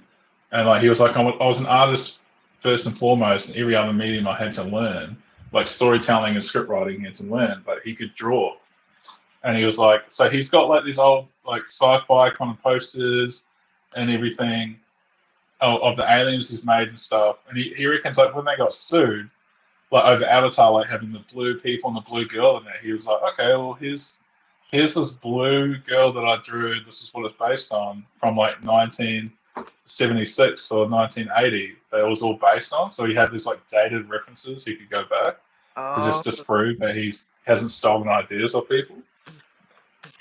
That's interesting. In Titanic, that drawing of Rose, of the actress, that was James Cameron's artwork, and that's his hand doing the drawing. What? Damn, I did not know that. Yeah. I hope he got to actually watch that scene in real life.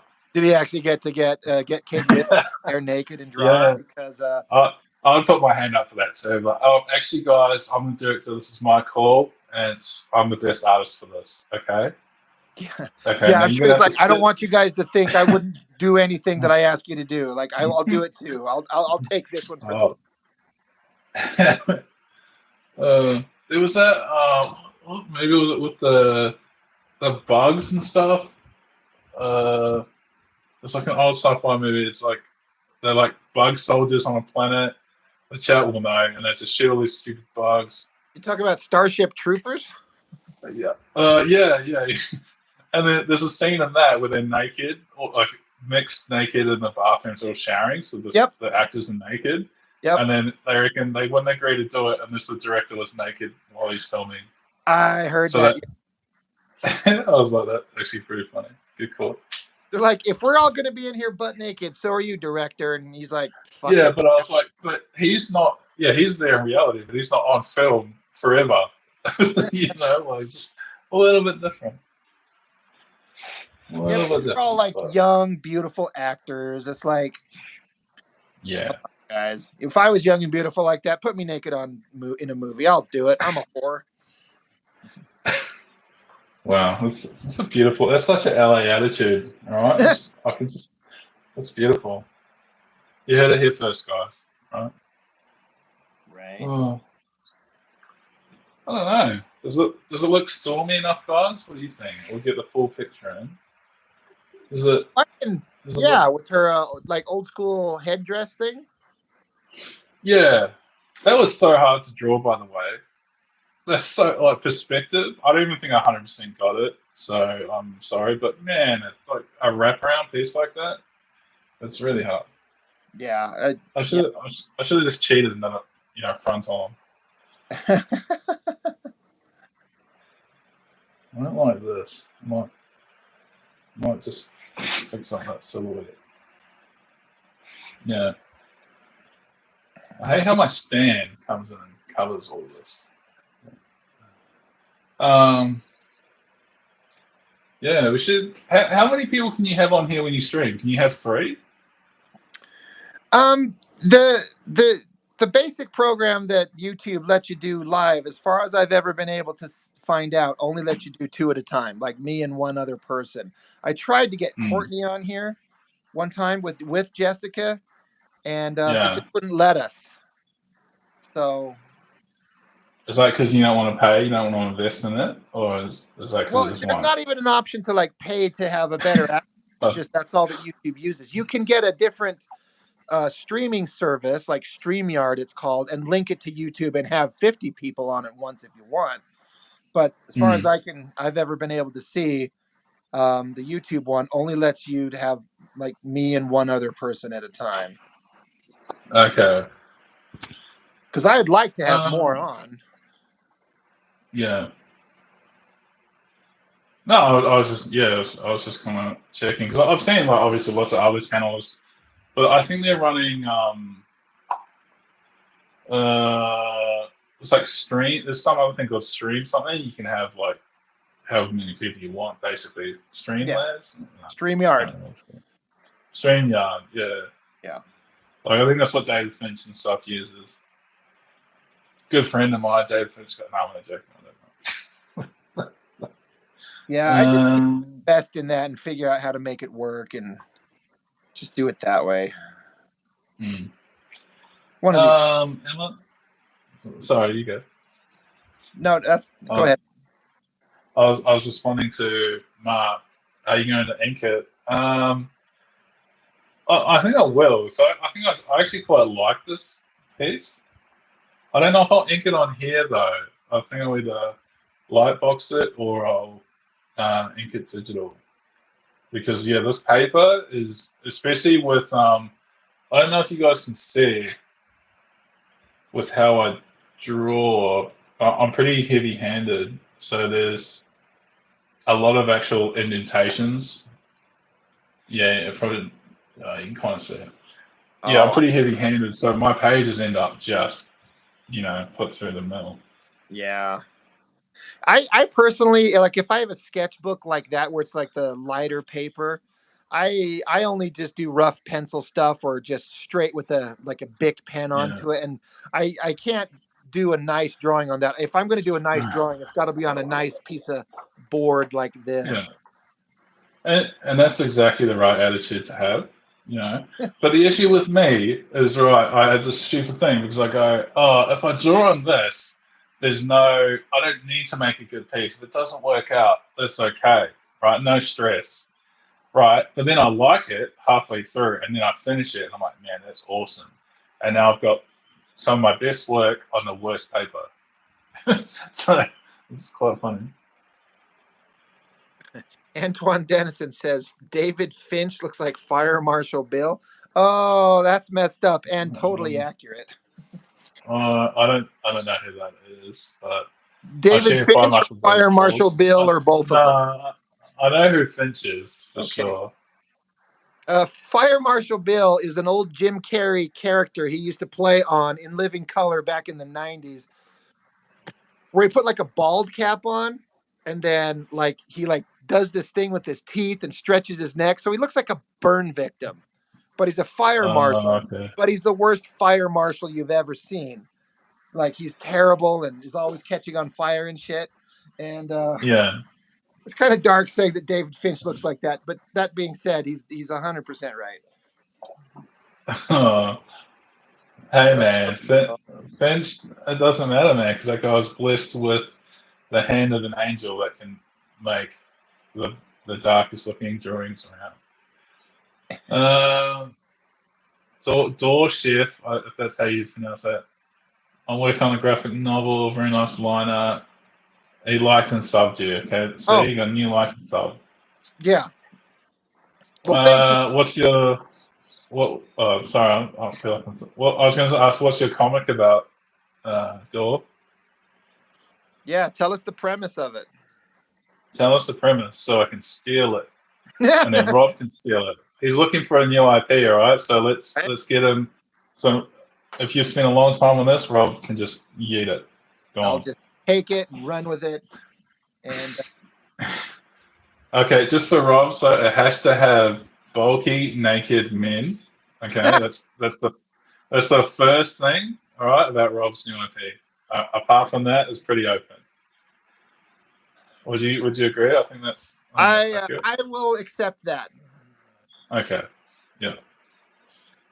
You know what is when I do a couple of panels and I realized I goofed up something and I'm trying to figure out how to solve it.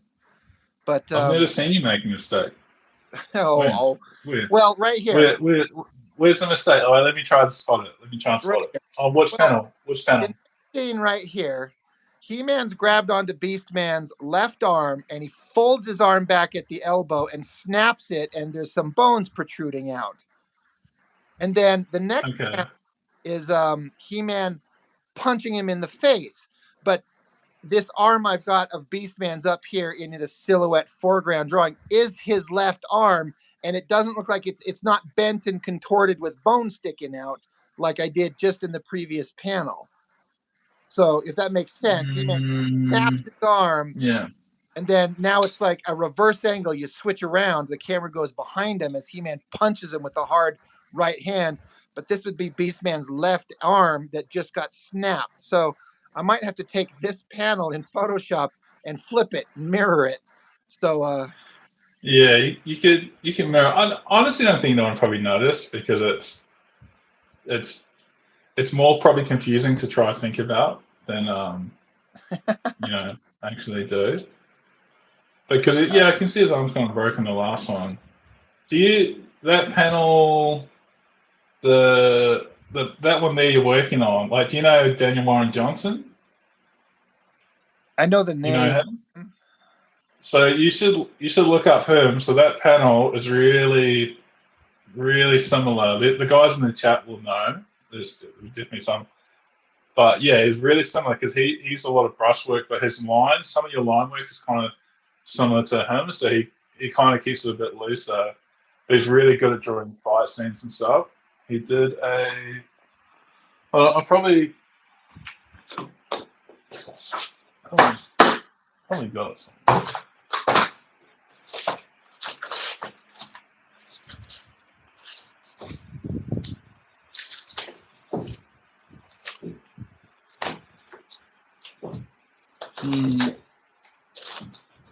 Okay, I have every other comic in the world.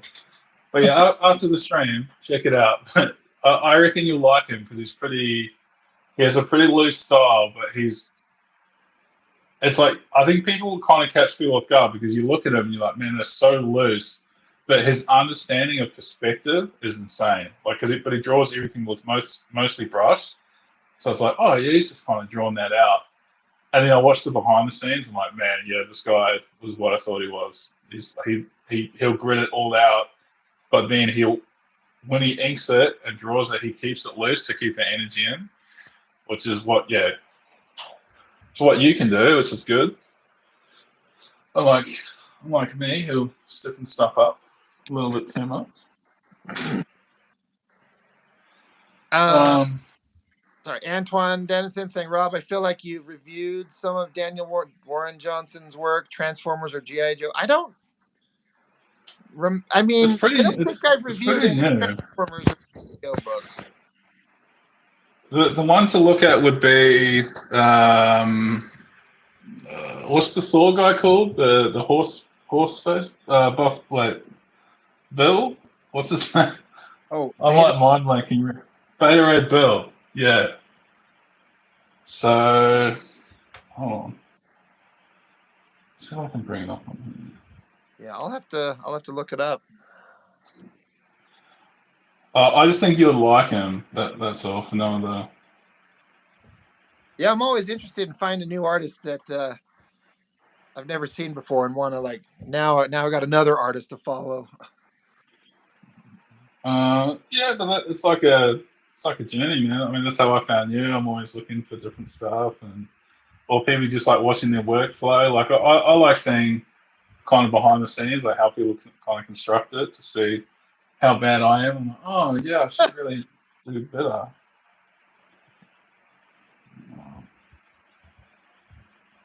It is kind of a double-edged sword when you find an artist you really like, because one, it can inspire you, but then also can be like, ugh, I'll never be that good. Why am I even trying?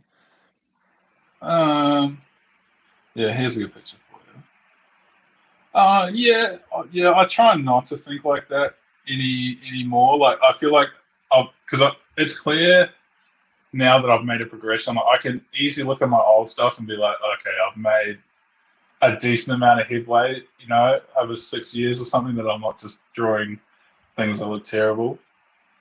And okay, hopefully not. See how this comes up. So, can you see that? And Yeah, okay. yeah, so he's got like tons of energy and his inking and stuff. And he's like, because he has that bulk, like you're really good at drawing volume and bulk with the inks. And yeah, yeah, he's awesome. And he does like he's got his own, like he's like a big comic dude, but yeah, he's got his own little channel. It's not little, I guess he's pretty big. But yeah, I reckon you'll like it if you watched it or you read his Beta Ray Bill comic. It's pretty awesome. It's his own self-contained like 5. You can buy it as a graphic novel now because it's old. But yeah, it's awesome. Yeah, I'll do that. I'll just got to remember when I get off here to. I'm always about like again, especially with like an Instagram, if they have that, it's so easy just to follow them and then just get to see updates periodically of what they're Yeah, doing. yeah. Instagram's cool. Like it's cool seeing people's stuff. I wish you had more control over like what you can see sometimes. Like it's just like you can follow someone and then never see their post again. It's just annoying. Yeah, they get shadow banned or something like that. It's just the algorithm, like what it gives you is weird. And then you've got like stuff like this. That's black and white, so you'll probably see that a bit more. Yeah. All right. Yeah, I'm gonna look them up. Yeah, like I think you'll like him because it's not that like you're similar, but I think a lot of your approaches are similar in that respect, and at least in the inking. I don't know, chat. What do you guys think? You're like, am I being crazy? Somebody back me up. Yeah. Okay. Door replied, but I haven't read it. Working on graphic novel. I'm working on music too. It's so sinister. Okay. I, I don't think he answered. He's too scared to let his ideas go. He doesn't want to tell you, Rob. Right. Uh, Antoine Dennison says, "Have you guys heard of Warwick Johnson Cadwell? Not that doesn't ring a bell to me."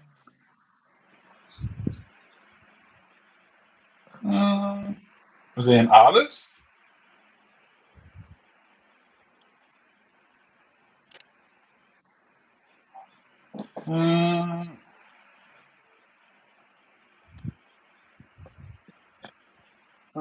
He made something kind of sort of like Teamy Superman. Yes, he's a British artist. He's British. British. Oh, there we go. It's a British accent. He likes Kinda. bottle of water, mate, on Tuesday. Bottle of water and pint. Right. Yep. In the pub.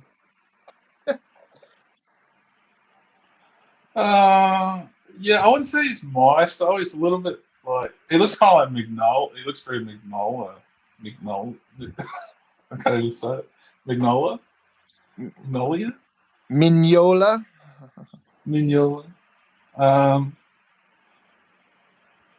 Yeah, it's cool. I can draw like that because it's just I'm Not bad. It's cool. Yeah, so I got this drawing tablet, and I've been trying to draw, because I do most of my stuff still traditional, and then I ink digital, but I've been trying to draw more digital and see kind of how I can go. I'm a bit slower at it, but it's kind of fun. Let's see. I'm doing Hopefully this comes. ink splatter for blood flailing effect right here. It's kind of fun once you get into it. Yeah, no. Look at this guy. Profesh.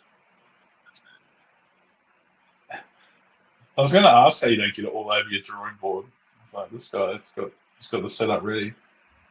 Well, I have a bunch of papers, just extra stuff that I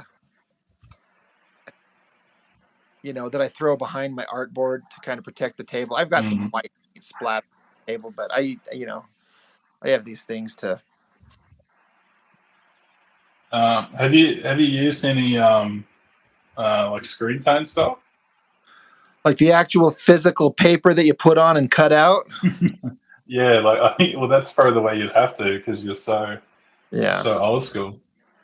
No, I mean, I didn't even know how that was done until the Cartoonist Kayfabe channel, and they went into great detail about how to do that.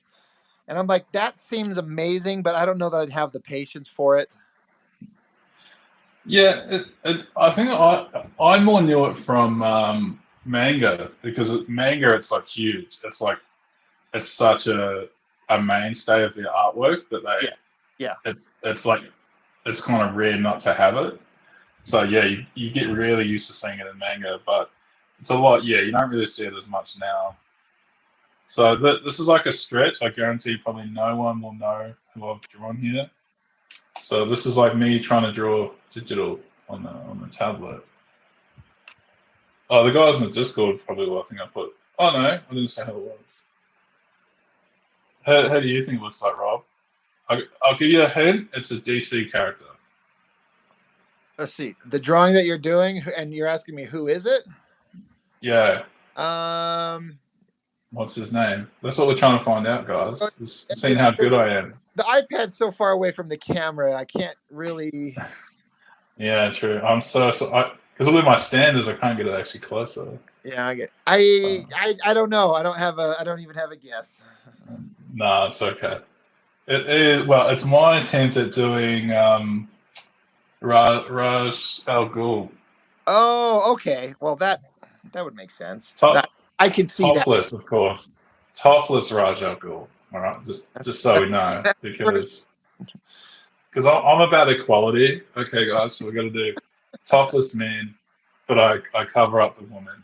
Okay, because that's the kind of guy I am. Like, that's how this is going to work. We're going to be fine with it. Yes. Captain Homosexual. That's not very nice. That's not very nice at all. That being said, I'm totally going to steal that. It's a good character name. Yeah. That was my guess. I can't remember. Look, Mark knew who it was. Thanks, Mark. He's like my favorite guy. Is he your mod? He your moderator? Is what's that? Mark Domowitz. Sorry, Domowitz. Is he like the moderator on your Discord and stuff? No, someone saying is, and Jessica is. Okay. Or at least they have those permissions to use however they see fit. Yeah. So one day you keep on that track, Mark. You could be a mod. Okay. I actually offered. Like, I'm too busy to. He's like, nah. I'm here to do it. No, I don't want to make this work. How big is your pencil, Rob? Is it bigger than that? Because that's hardcore right there. See that? Beautiful. Oh, that's a little tiny pencil. that is like one that's almost 24 pages worth of a book. I feel like I've used another pencil for it as well, but I would say that's 20 pages worth I've gone through. Surely from Venture Bros. I don't know who these references either. Yep. Me either.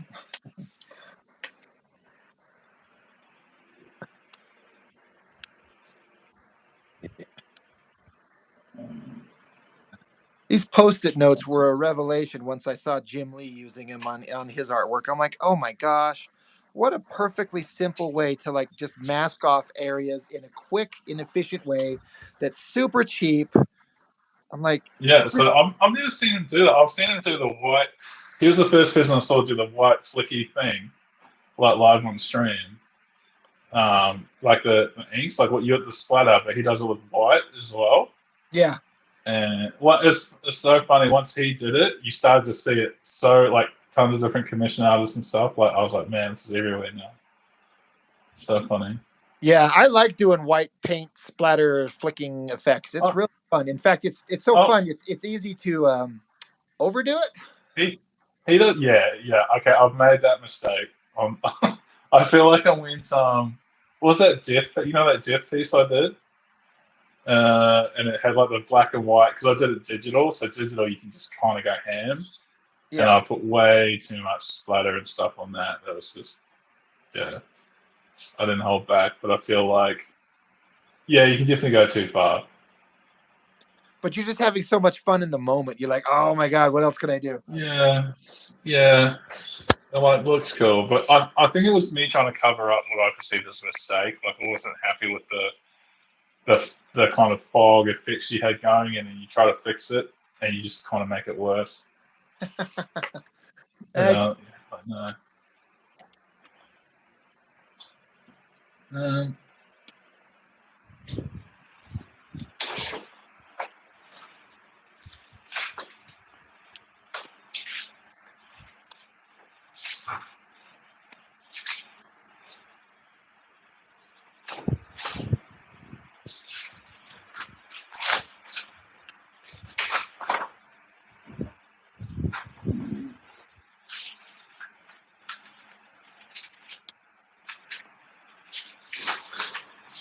Yeah, so this was the actual pencils before I scanned it, so you guys have to look at the same stuff. But this is Death from Sandman. If there's any fans of that, did you watch that show? The kind of newer TV series based on Sandman? Yeah. No, I've never read any of the comics, so I don't have any kind of connection to it, and so I wasn't. It's probably better. Like you'll 100% enjoy it more. it is really it's actually really. I hadn't read it either. I hadn't read it, and I kind of read some afterwards. But I find the artwork is a little bit too abstract for me. That I find it a bit harder to get into. But the show is awesome. Yeah, it was actually really good stories. And mostly episodic too, so you'd probably appreciate that. Well, I like that. Yeah, that's interesting. You know, but I'll give it a go. If you're out of stuff to watch, try and watch 1 or 2 episodes, and I think you know after one episode pretty much. It's right, sure. And Guyman's like backed it, like he's 100% on the production and everything. So yeah, you can kind of tell that he approves of basically everything that was in it. Yeah, I think the only way that would work is if the original creator of specifically of that property gets a lot of say in it because he directed, he ran what made it successful in the first place. So you got to have his input. Yeah. Well, he went and said like he's been offered multiple times to do different projects with it, and then they just wanted to do different stuff, and he's like, "No, this is too far. This is pointless doing it if it's not, relatively true to what it is." But yeah, he's a pretty on-to-it writer. So this was a cool piece. So that was fun. It doesn't look like how she did in the show, really, apart from the outfit, but that was my take on it. And then This is actually one of the last. It doesn't look anything like this with the inks, because I inked this after, but this is one of the last panels in my book. Oh, It's I one think of you the. posted that, right? You've shared that one, right? I Like, can't remember. I don't. No. It probably looks similar to the cable one, maybe. oh, maybe But that. I don't think I haven't shared a lot of my comic stuff on the Discord, like my actual what's in the book, because I try to just keep it, because it has to be seen in context, so I try to keep it. I don't know. I'm pretty like special with it, you know. I I get it. kind of want it. Once I've got it done, I kind of want Jess. I might get you and Jess. I'll send you guys copies of it and see if you guys maybe like read it for me and judge me and everything. Oh, we'll judge the hell out of you. Yeah, that's what I'm afraid of, you know. You can't handle that responsibility. Yeah, he doesn't want to have moderator responsibility. I mean, I But yeah, offered it to the closest people that were kind of like the earlier kind of people who jumped on the channel and were friends and everything like that. And I'm like, you guys don't have to do anything. You don't have any responsibility for anything. But it was just more of like a honorary thing. Like, I'll just let you have authority over anything. You don't have to do anything. But you know, that being said, you can yeah, have power if you want. no, no. I don't know. I enjoy it. Like, I think it's a pretty cool server because there's so many servers. Like, for the most part, that are just there's so many people in them, and then no one knows each other, and it just ends up like you're just posting stuff to a wall that just gets. It's like Instagram, you know, where it just gets scrolled by. Yeah. I feel like it. You know, it's good to have a decent size, but yeah, once everyone kind of gets too big is like not always the best sometimes, I feel. Enough for this channel. Subscribe. Hit the bell, guys. Hit the bell. So you got to start advertising yourself. Okay? I'm here to advertise for you. I like it. I'll take anybody whoring themselves out for me. Well, it's good because I get what 60 to 80% of all the profits. Yeah, So yeah. We worked that out, didn't that's we? a good deal. Right? Yeah, no, I liked it. Yeah, thanks again for that. Just great offer. You probably have to wait until I actually start making some profits that are actually substantial, which probably won't ever happen. But, see, that's the thing. I'm just not picky. You know, I'll just take your money. You know, if it's $2, $2 is $2. Right? I'll take it. So, yeah. So this was like I think this traditional on this page, and it was actually really really hard. There's so many bumps. I scanned it first because I knew it was probably going to go bad, so I actually have a scan of it. That way I don't have to worry about it too much. But yeah, this went nowhere near as clean as I was hoping it would be. But it was still fun. Well, I like inking. Sorry, you go. every drawing is like it's a learning process. Even if it's a failed drawing, you'll still learn something from it. Yeah. Yeah, it's the only thing because I'm not like digital. It's like I can mess around with it more. I can take more risks. You know, like that's the thing. I can experiment, and that's a double-edged sword as well because you can just go too far and you come out the next day and you're like, oh, what is that? What is that? Because what's Chuck done? So did you send that page to him to Ink Traditional? I just got it scanned today, so I haven't emailed it to him yet. But he's he's gonna give it a go. So yeah, I just got it scanned today. I've got it in a jump drive. I actually left the jump drive in my car. I got to remember that. Can he print it like 11 times 17? I think he's gonna print it in pieces on. He said he has some smaller cardstock, and he's just gonna print it in portions and piece it together on the computer later. Something to that effect. Yeah, oh, that's good. I really wanted to get an 11 times 7 printer, but man, they are not the cheapest item to get.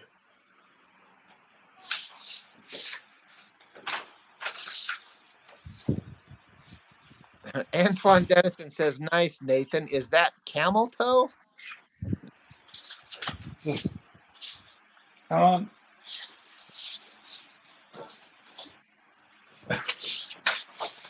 And then yeah. Well, that's me, but it kind of is because the inking went bad, so it turned into a camel toe. And then this is I don't know. I'll show this last one, but yeah, this is a Legion piece I did. If anyone knows X-Men, deep dive into X-Men, Xavier's kid. Oh yeah, Are you know Legion. Legion, eh? Yeah. Yeah, this is cool. And then I did a full perspective grid for all these like boxes and stuff, which you can't really kind of see them. Yeah. Yeah, I just tried to make that really trippy, kind of trippy looking.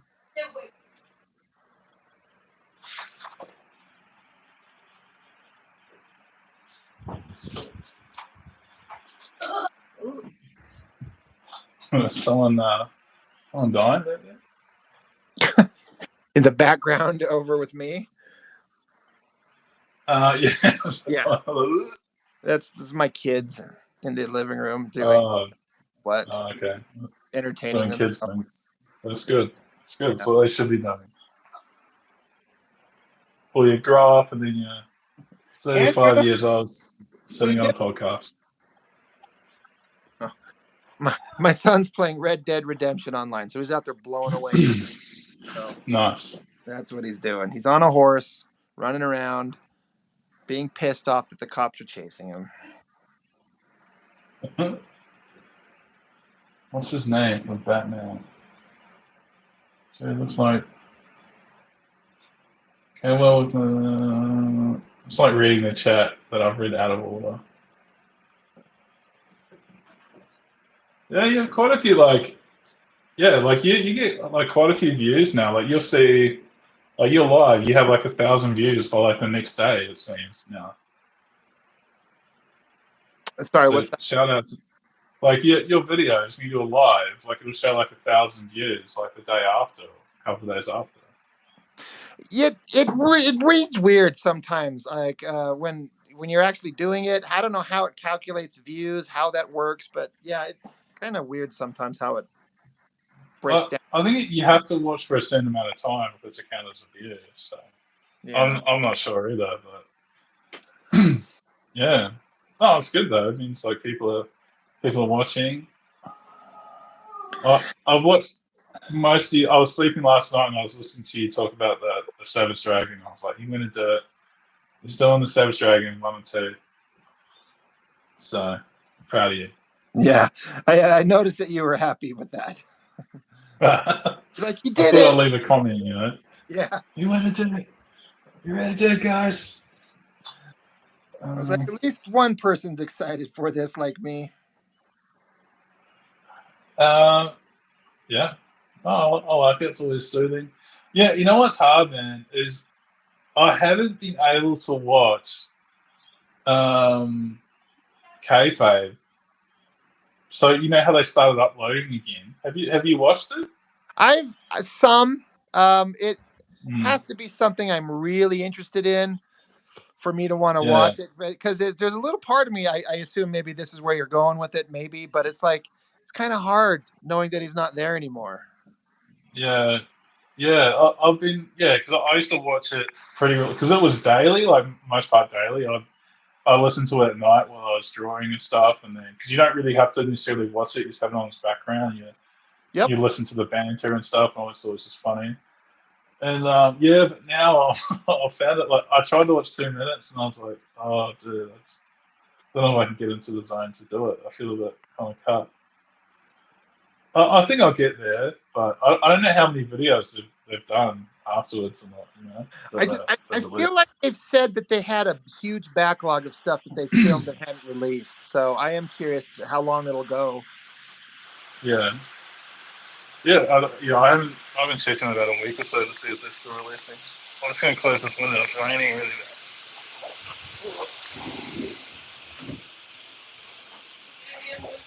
bad. Yeah. Fine.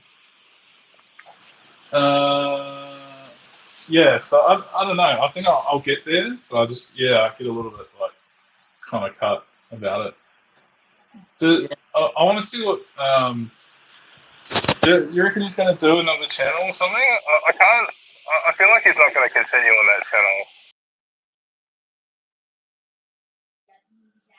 Yeah, I don't know what he's gonna do.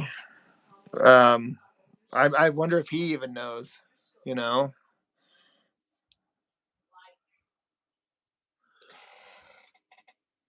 Did I lose you?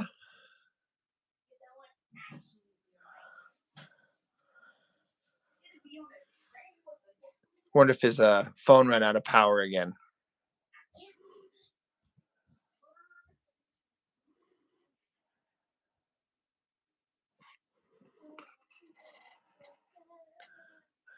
I've wondered that too, Mark. If Jim and Tom Scioli could just keep going,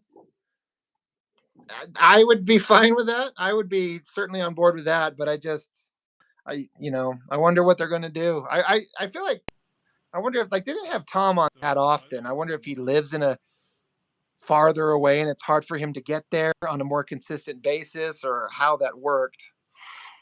But yeah, I think the only way that kayfabe itself could continue is if Jim Rugg and Tom kept going. Um, but but then if you start a whole nother channel, you start over from the audience that you've built up. Nathan, if you're still there, I can't hear you, brother. I don't know if you can hear me. I think Oh, it's disconnected. I gotta. all right. Now I can barely hear you. Yeah, something's going on. Something went goofy just a minute ago. The audio got weird and then went dead silent. Now you're like Yeah, super quiet. yeah. Yes, sir. Give me 1 second. Hold on.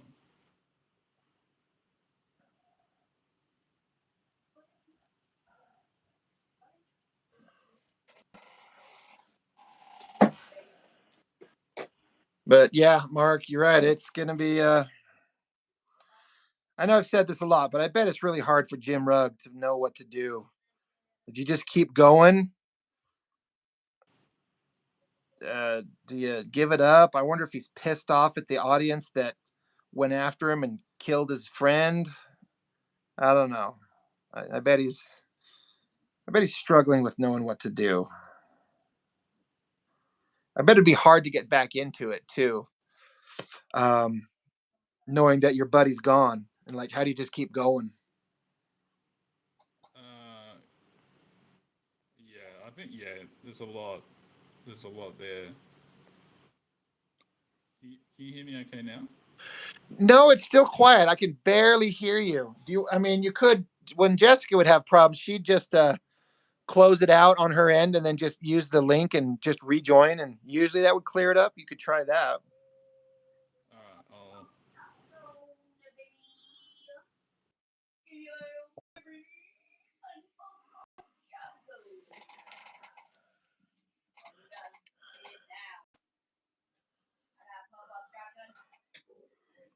Who's Alex DeCamp? Oh, right. Oh my God, Jesus. Oh, Antoine, you almost got me. I'm like, I know that name. Who is that? Why do I? Who is that?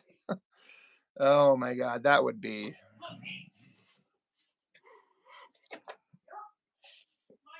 Son of a bitch. You almost got me, man. I'm like, yeah, who is that? Like, tell me.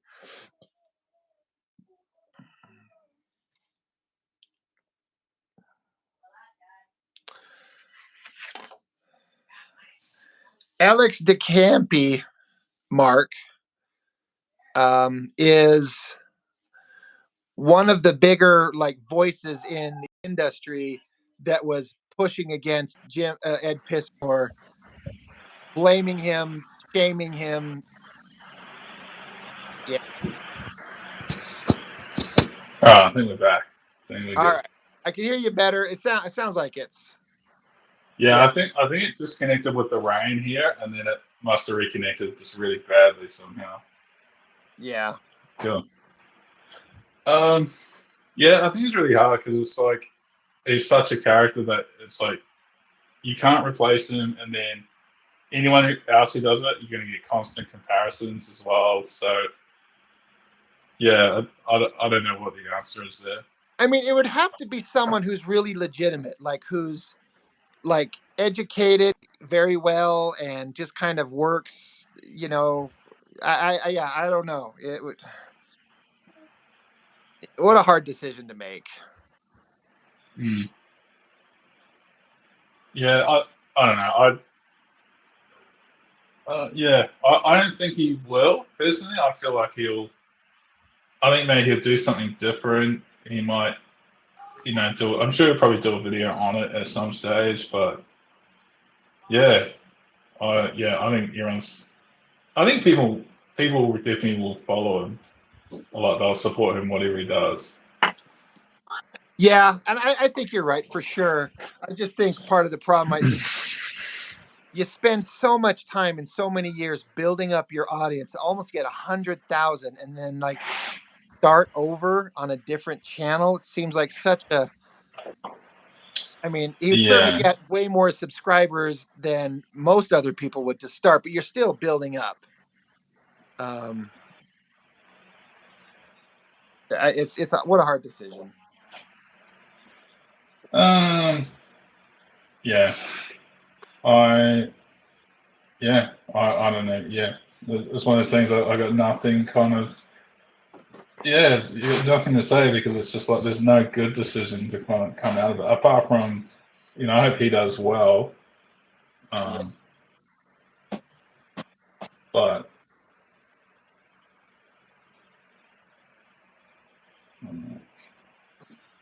it's like reading it. It's like trying to multitask and it's like, oh yeah, that fails. I can't actually talk. Yeah, yeah, I know. But has anything come out from the chick that accused her? Like, did she release anything after the fact? Like the original girl who said something, Yeah, like the 17 one. formerly 17-year-old. As far as I know, Yeah. no. Last I heard, she kind of shut her social media down and went into hiding. Which, Yeah. yeah, of course, because now you're going to have all these people coming after you. And I'm not happy with what she did. I just don't believe it. And she went out to ruin a guy, but we don't need to turn around and ruin her life. But I actually like. I don't kind of get what the point, she was trying to do. Like, what was the result she wanted out of it? That's the annoying part. yeah.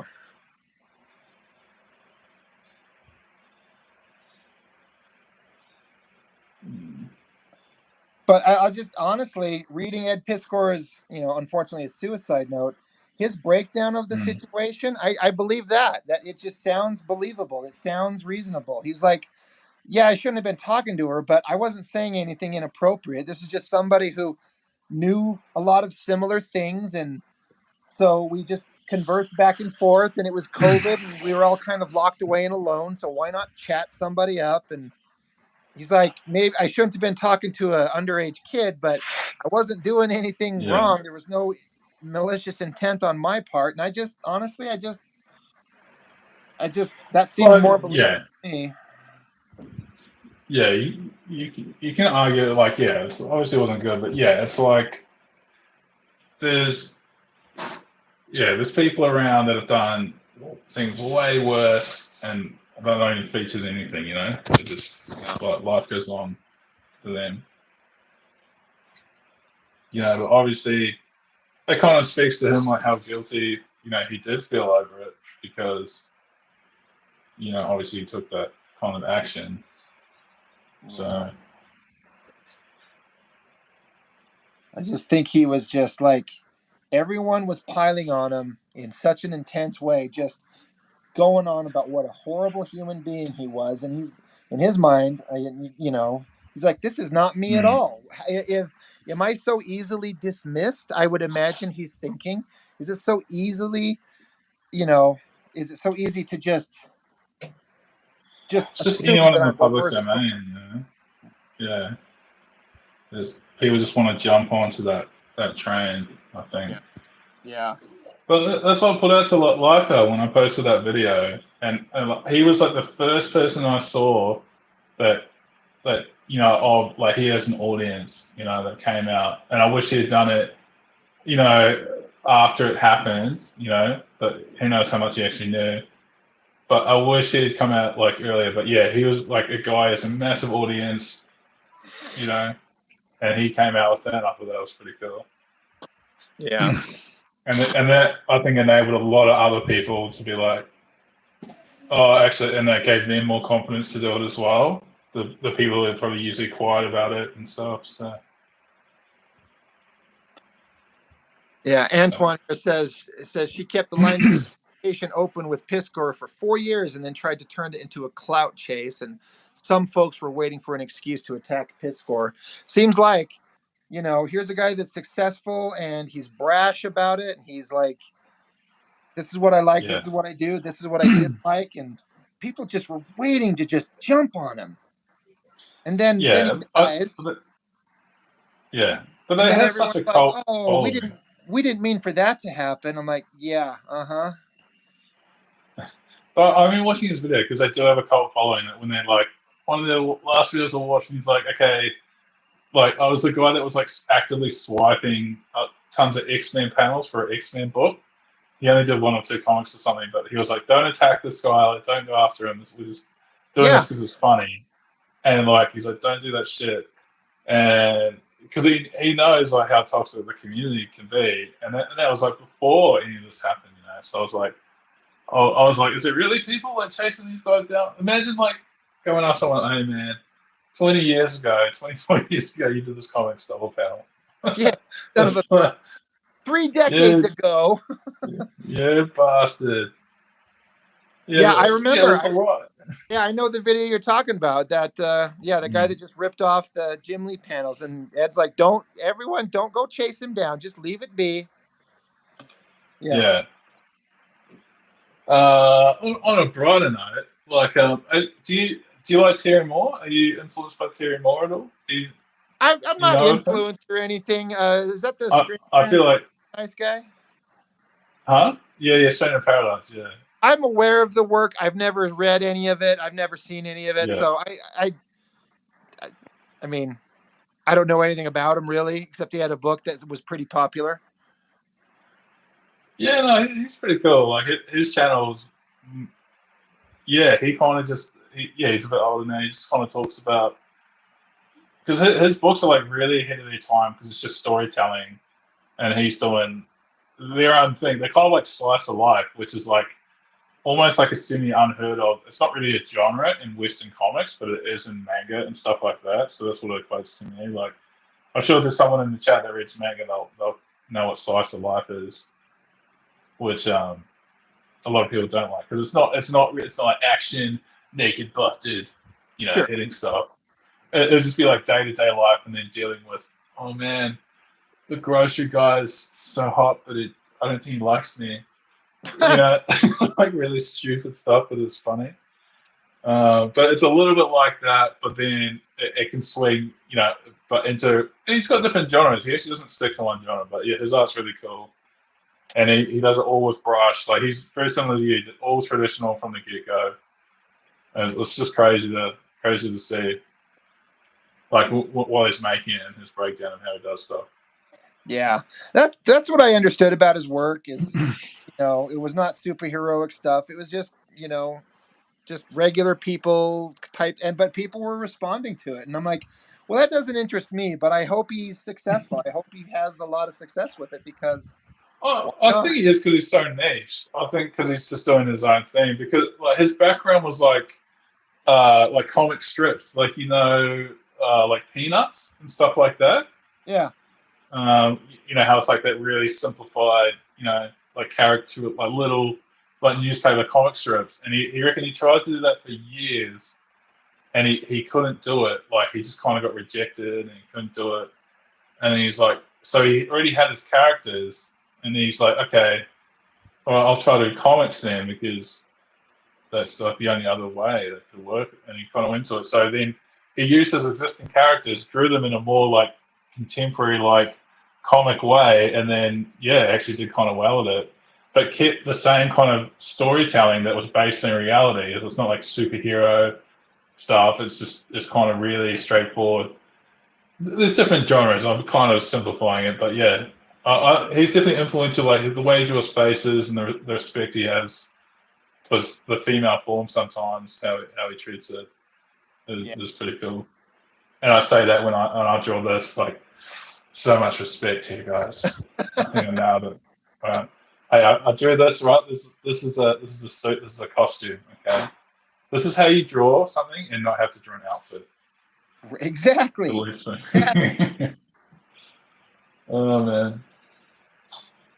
Oh, that's hilarious, man. Yeah, I just heard nothing but good stuff about it. I'm like, eh. And the thing with me is, I know he's a very talented artist, but it's not a style that appeals to me. So even if the story was wonderful, I wasn't interested because the art was not.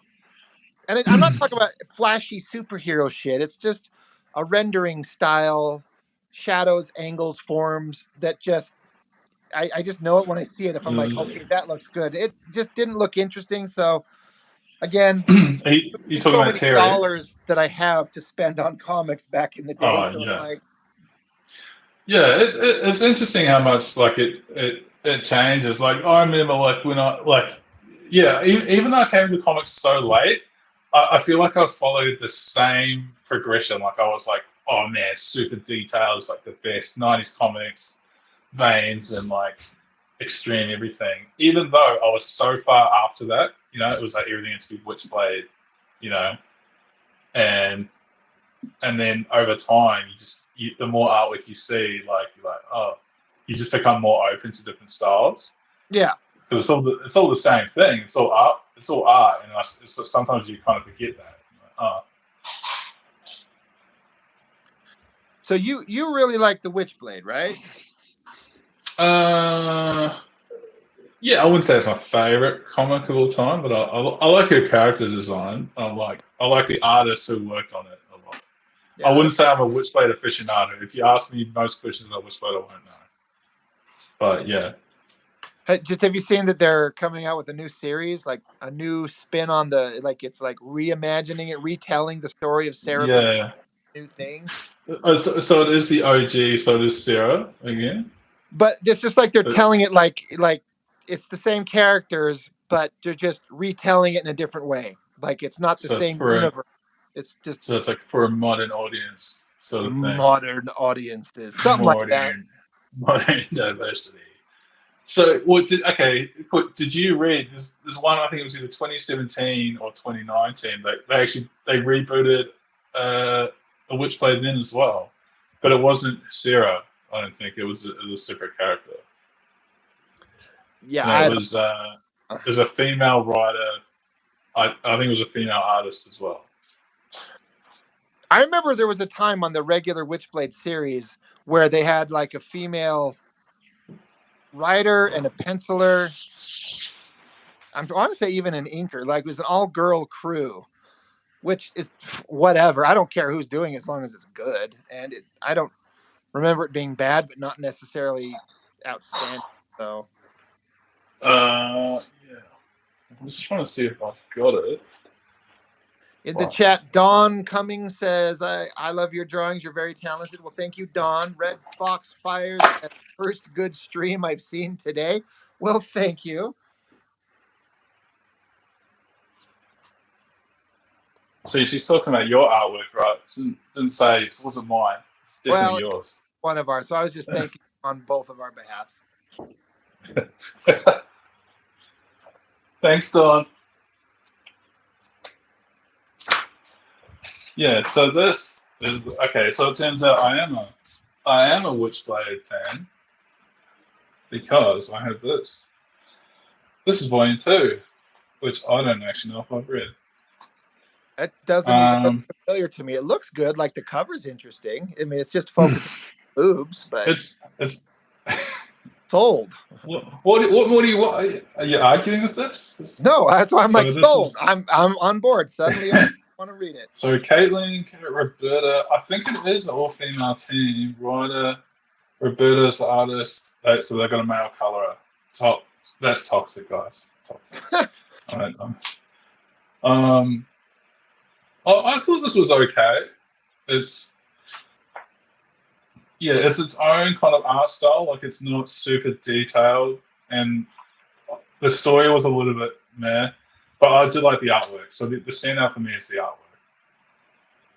artwork. That's most of the way, right? If the artwork's good, I could kind of look past a mediocre story. It's always that argument, isn't it? It's like, artwork or the writer. I think writers now is what everyone follows. They've got kind of all the power. So if you're a big writer, you can choose your own artist for the most part. It sounds like at the big two. But the only thing about this is a lot of this. There's a lot of people in rooms digesting what's going on in their life. And then something will happen. And they're like, oh man, Jimbo, I'm actually sad about what happened, so I'm going to chill in this room. And then I get a phone call, and Clara's coming over. But that sends me even more, so I'm locking myself in here. The window breaks, and then something happens. I didn't read this. I can tell I have not read this. I bought it, and I never got around to reading it. But the artist is cool. I do like the artist. It's the same artist who did the first volume, so they must have got to, 12 issues? Oh, wow. I didn't even know that existed. I had no idea. But I don't think it was viewed as a success. I'm not sure. So 7 to 12. So they at least got to 12 issues. But I think the colorist on this sells a lot of it. I think the artist is good, but the colorist is really crazy. They're adding kind of a whole lot of stuff on top. So Antoine Dennison says he's the opposite. I need a good story first and foremost. Like, I get that, but for me, if the artwork's boring, I don't care how good the story is.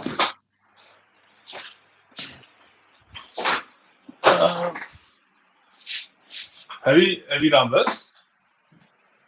Have you done? I'm pretty sure I've got that somewhere. It's Messiah Confidence, right? Yeah. This is this one's kind of, it's got a lot of Silvestri at the start, but it's like a compendium of the story, so it changes artists like every few issues. But yeah, definitely pretty cool. Are you a big fan of Silvestri, or is he? Who's your main influences? Silvestri. Okay. If I had to list a top 5, he's absolutely in there. Probably a top 3.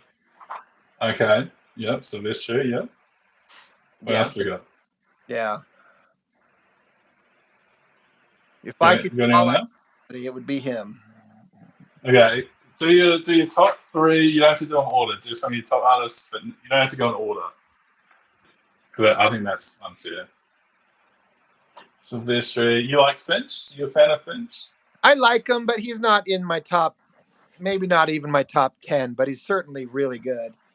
You know, it's Silvestri and Adam Hughes and Mike Mignola. Yeah, I've seen you like Adam Hughes. I saw how offended you got when how did I say it was? Robert Land? You got so offended. Oh man. Oh, Greg Land, sorry. Yeah. Dude. Greg. He's funny, man. Like, because he's, everyone thinks he like traces a lot of stuff.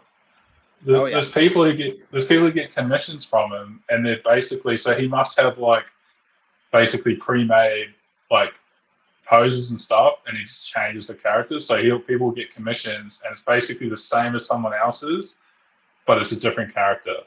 So he'll change the outfit, change the character, but the pose is the same. Yeah. So it's like he's kind of got these. He must just have this workflow down into how he does it all. But like, he has his own fan base. So I liked him. I never knew any of this. I was like, man, this guy. I first read him in X-Men, and I was like, man, this artwork's like crazy. It wasn't until like 2 years later I saw all the stuff that people like, he's a tracer, and all this. Yeah. And I never even noticed it when I read it, because I was so I didn't notice anything. I was like, oh yeah, that's an interesting face, but okay, it's cool. Yeah, So, I was basically the same. I didn't really pay attention to that. I'm like, oh, whatever. It's just a different art style. It's kind of good. I'm enjoying it. And then once you hear hmm. that and you look at it with that kind of that set of eyes, you're like, oh, now I can't unsee it. So, yeah.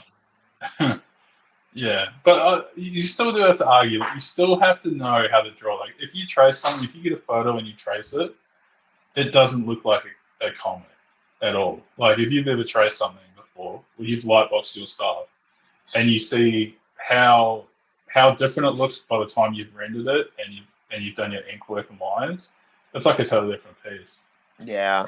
in my opinion. So it's like, yeah, tracing's like tracing. I see it's not ideal, but you still have to know how to draw. I think he does know how to draw, obviously, really well. But he's just taken some pretty extreme shortcuts in there and profiting off it. That's where it probably gets sketchy because you're profiting off it. That's when people look down on it. Yeah. I'm gonna have to shut this down here. It's getting close to 1:30, and I still have to record a video for tomorrow. So Oh, good I'm luck. like, I'm talk down. I know. I'm like, I'm like getting tired. I'm like, God damn, I don't have anything queued up for tomorrow, so I better do it soon before I. You have to grab that cable book, right? Do you Right? guys want I cable? got some. I know they'll come up. I did do that. I think I did Every that cable miniseries by John Romita Jr. did. oh man, Remedy Genius so good, so Yeah. good. Oh yeah. Yeah. Didn't you say you wanted a whole week of cable? Wasn't that what you were saying? Like one If I could one find whole dedicated week. just cable, I would do that for you, but I don't know if I have enough one-offs. I certainly have It's enough not me. extras. It's the people that want it. Like it's the people. You know, Right. I'm just a spokesperson for the people. You know, and that's what I'm hearing on the street. You know, it's just nothing but cable. Hey, D-Man Um, comments. You said you met Tom Cook. That's awesome. Did you have a good time at that place? C2E. I don't know who Tom Cook is. I feel bad. Should Uh, I? Is he the famous? D-Man says no one cares about cable. That's not true. That's see, D-Man he comes in. He's just I get there's a polarizing figure. Not everyone can love cable, but they should love cable. That's the thing. You know, he's done a lot for the X-Men. A lot. But yeah, man, thank you for having me on. It was fun. Yeah, I look forward to our Star Trek podcast that we're going to be starting. right. It's going to be really good. It's going to be huge. I'm sure no one's ever done it before either. It's going to be great. Yeah, no, thank you. Thanks, guys, for all the positive comments. You can find me on Instagram. I'm sure you guys have seen me. Yep. That's my name on Instagram in the chat. But thank you, Rob. Follow, subscribe to Rob because he has me on. Super nice. Mark, thank you, Mark. Mark says cable sucks. Oh, Mark. We're gonna That have a fight. see, I didn't know he's saying that because he likes cable. He doesn't mean that. See, Mark, I know you don't mean that. He's saying that because he loves cable. Cable has a lot of depth. All right, it's He's in great. Yeah, denial. you know what his name. His name's the same as mine. That's why I always bring him up because it's Nathan. My name's There you Nathan, and then go. There you Cable's go. Nathan. All right, so. I like it. But yeah, thanks everyone. I appreciate it. I'm glad everyone turned up and had some fun.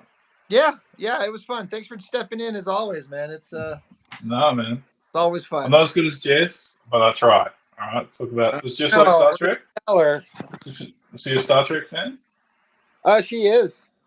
Oh, okay. If we got all three of us on the stream, then that's not It's gonna be nothing but conversations like that. good.